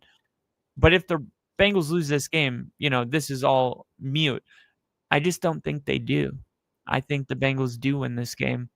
And I think everything I predicted is pretty much locked. The Bengals should be cheering for the Miami Dolphins because this is the only other game that could change things. The Steelers sweeping the Ravens, the Bengals losing to the Ravens, or the Steelers beating the Dolphins. Those are the 3 likeliest things that could keep the Bengals out of the playoffs. I'm not predicting either of those 3 things to happen. And to be fair, when I did this, I didn't have a team I was trying to get into the postseason. I just predicted what I thought was going to happen. And the way it fell, the Bengals are in the playoffs, and I don't know if I want that, to be honest. I don't think I want any AFC North team to be in the postseason. To be honest, it feels like these are 3 teams that just kind of stink, but they're better than like stinking. But I feel like all 3 of them, if they get into the postseason, they're going to be dangerous, even though they stink now. I don't know if that makes sense, but I'm about to put 7 on a Bengals versus Rams rematch Super Bowl. Dude, I'm going to do it with you. I'm going to do it with you.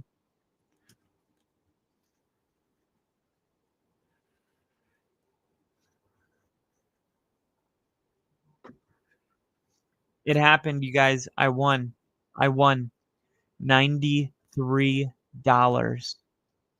Jalen Hurts. Oh, I forgot. I placed the bet once. I put $10 on it. Look at this. Look at this. This is hilarious.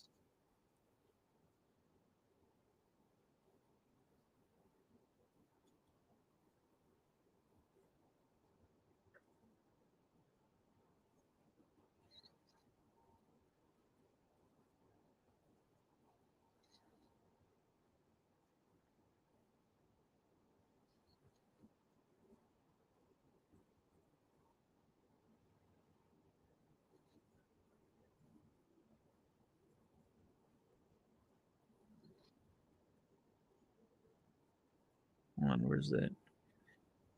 Where's the emoji with the eyes with my... There we go. And then we do hashtag FanDuel parlays, NFL bets. I don't know why I hashtag these and post them. No one watches. No one clicks. No one likes. No one sees. I'm like sending things into the void. Like, no, people care. Maybe one day they will. But anyway, the only reason I posted it is so I could share it with you guys. This was stop that screen, present, share screen.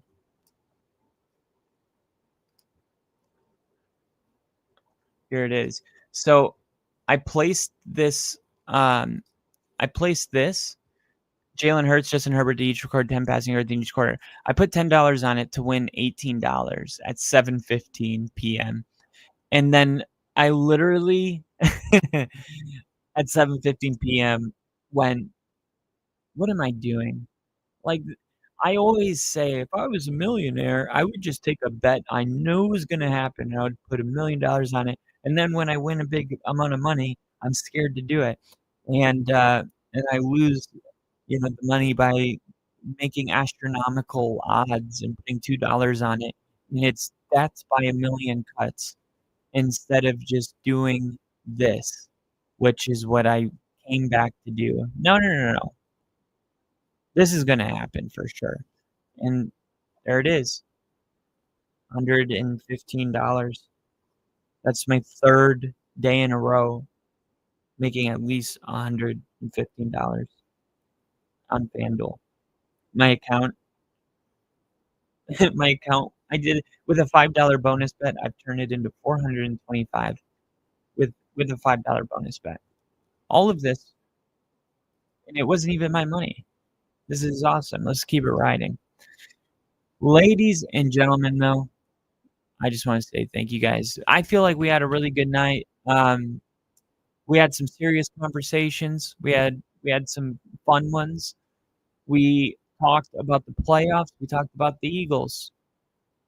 I'm not scared of either of these teams. But I will say this is the time of year where the streaming is going to ramp up. The content is going to ramp up. So please, stay around and share the videos. Keep an eye out for our shorts. Jinja, I just thank you for showing up to these live streams, as well as Crafty. We had Nick in here for a while too. Nick, great time having you in here. Nash, Little E, happy to have you in here. We had Daniel Berry Sports Highlights in here. Of course, Nick stopped by and made an appearance as well. And, everybody else listening on X, thank you guys. Please come back and visit us on the next stream. I will see you guys shortly. This one and all of them are always for Bill. Long live Bill Harton. Eagles get the dub. Actually, they didn't. Chargers got the dub. I just didn't want to say it. Oh, I feel gross just saying it. Oh, I gotta go shower.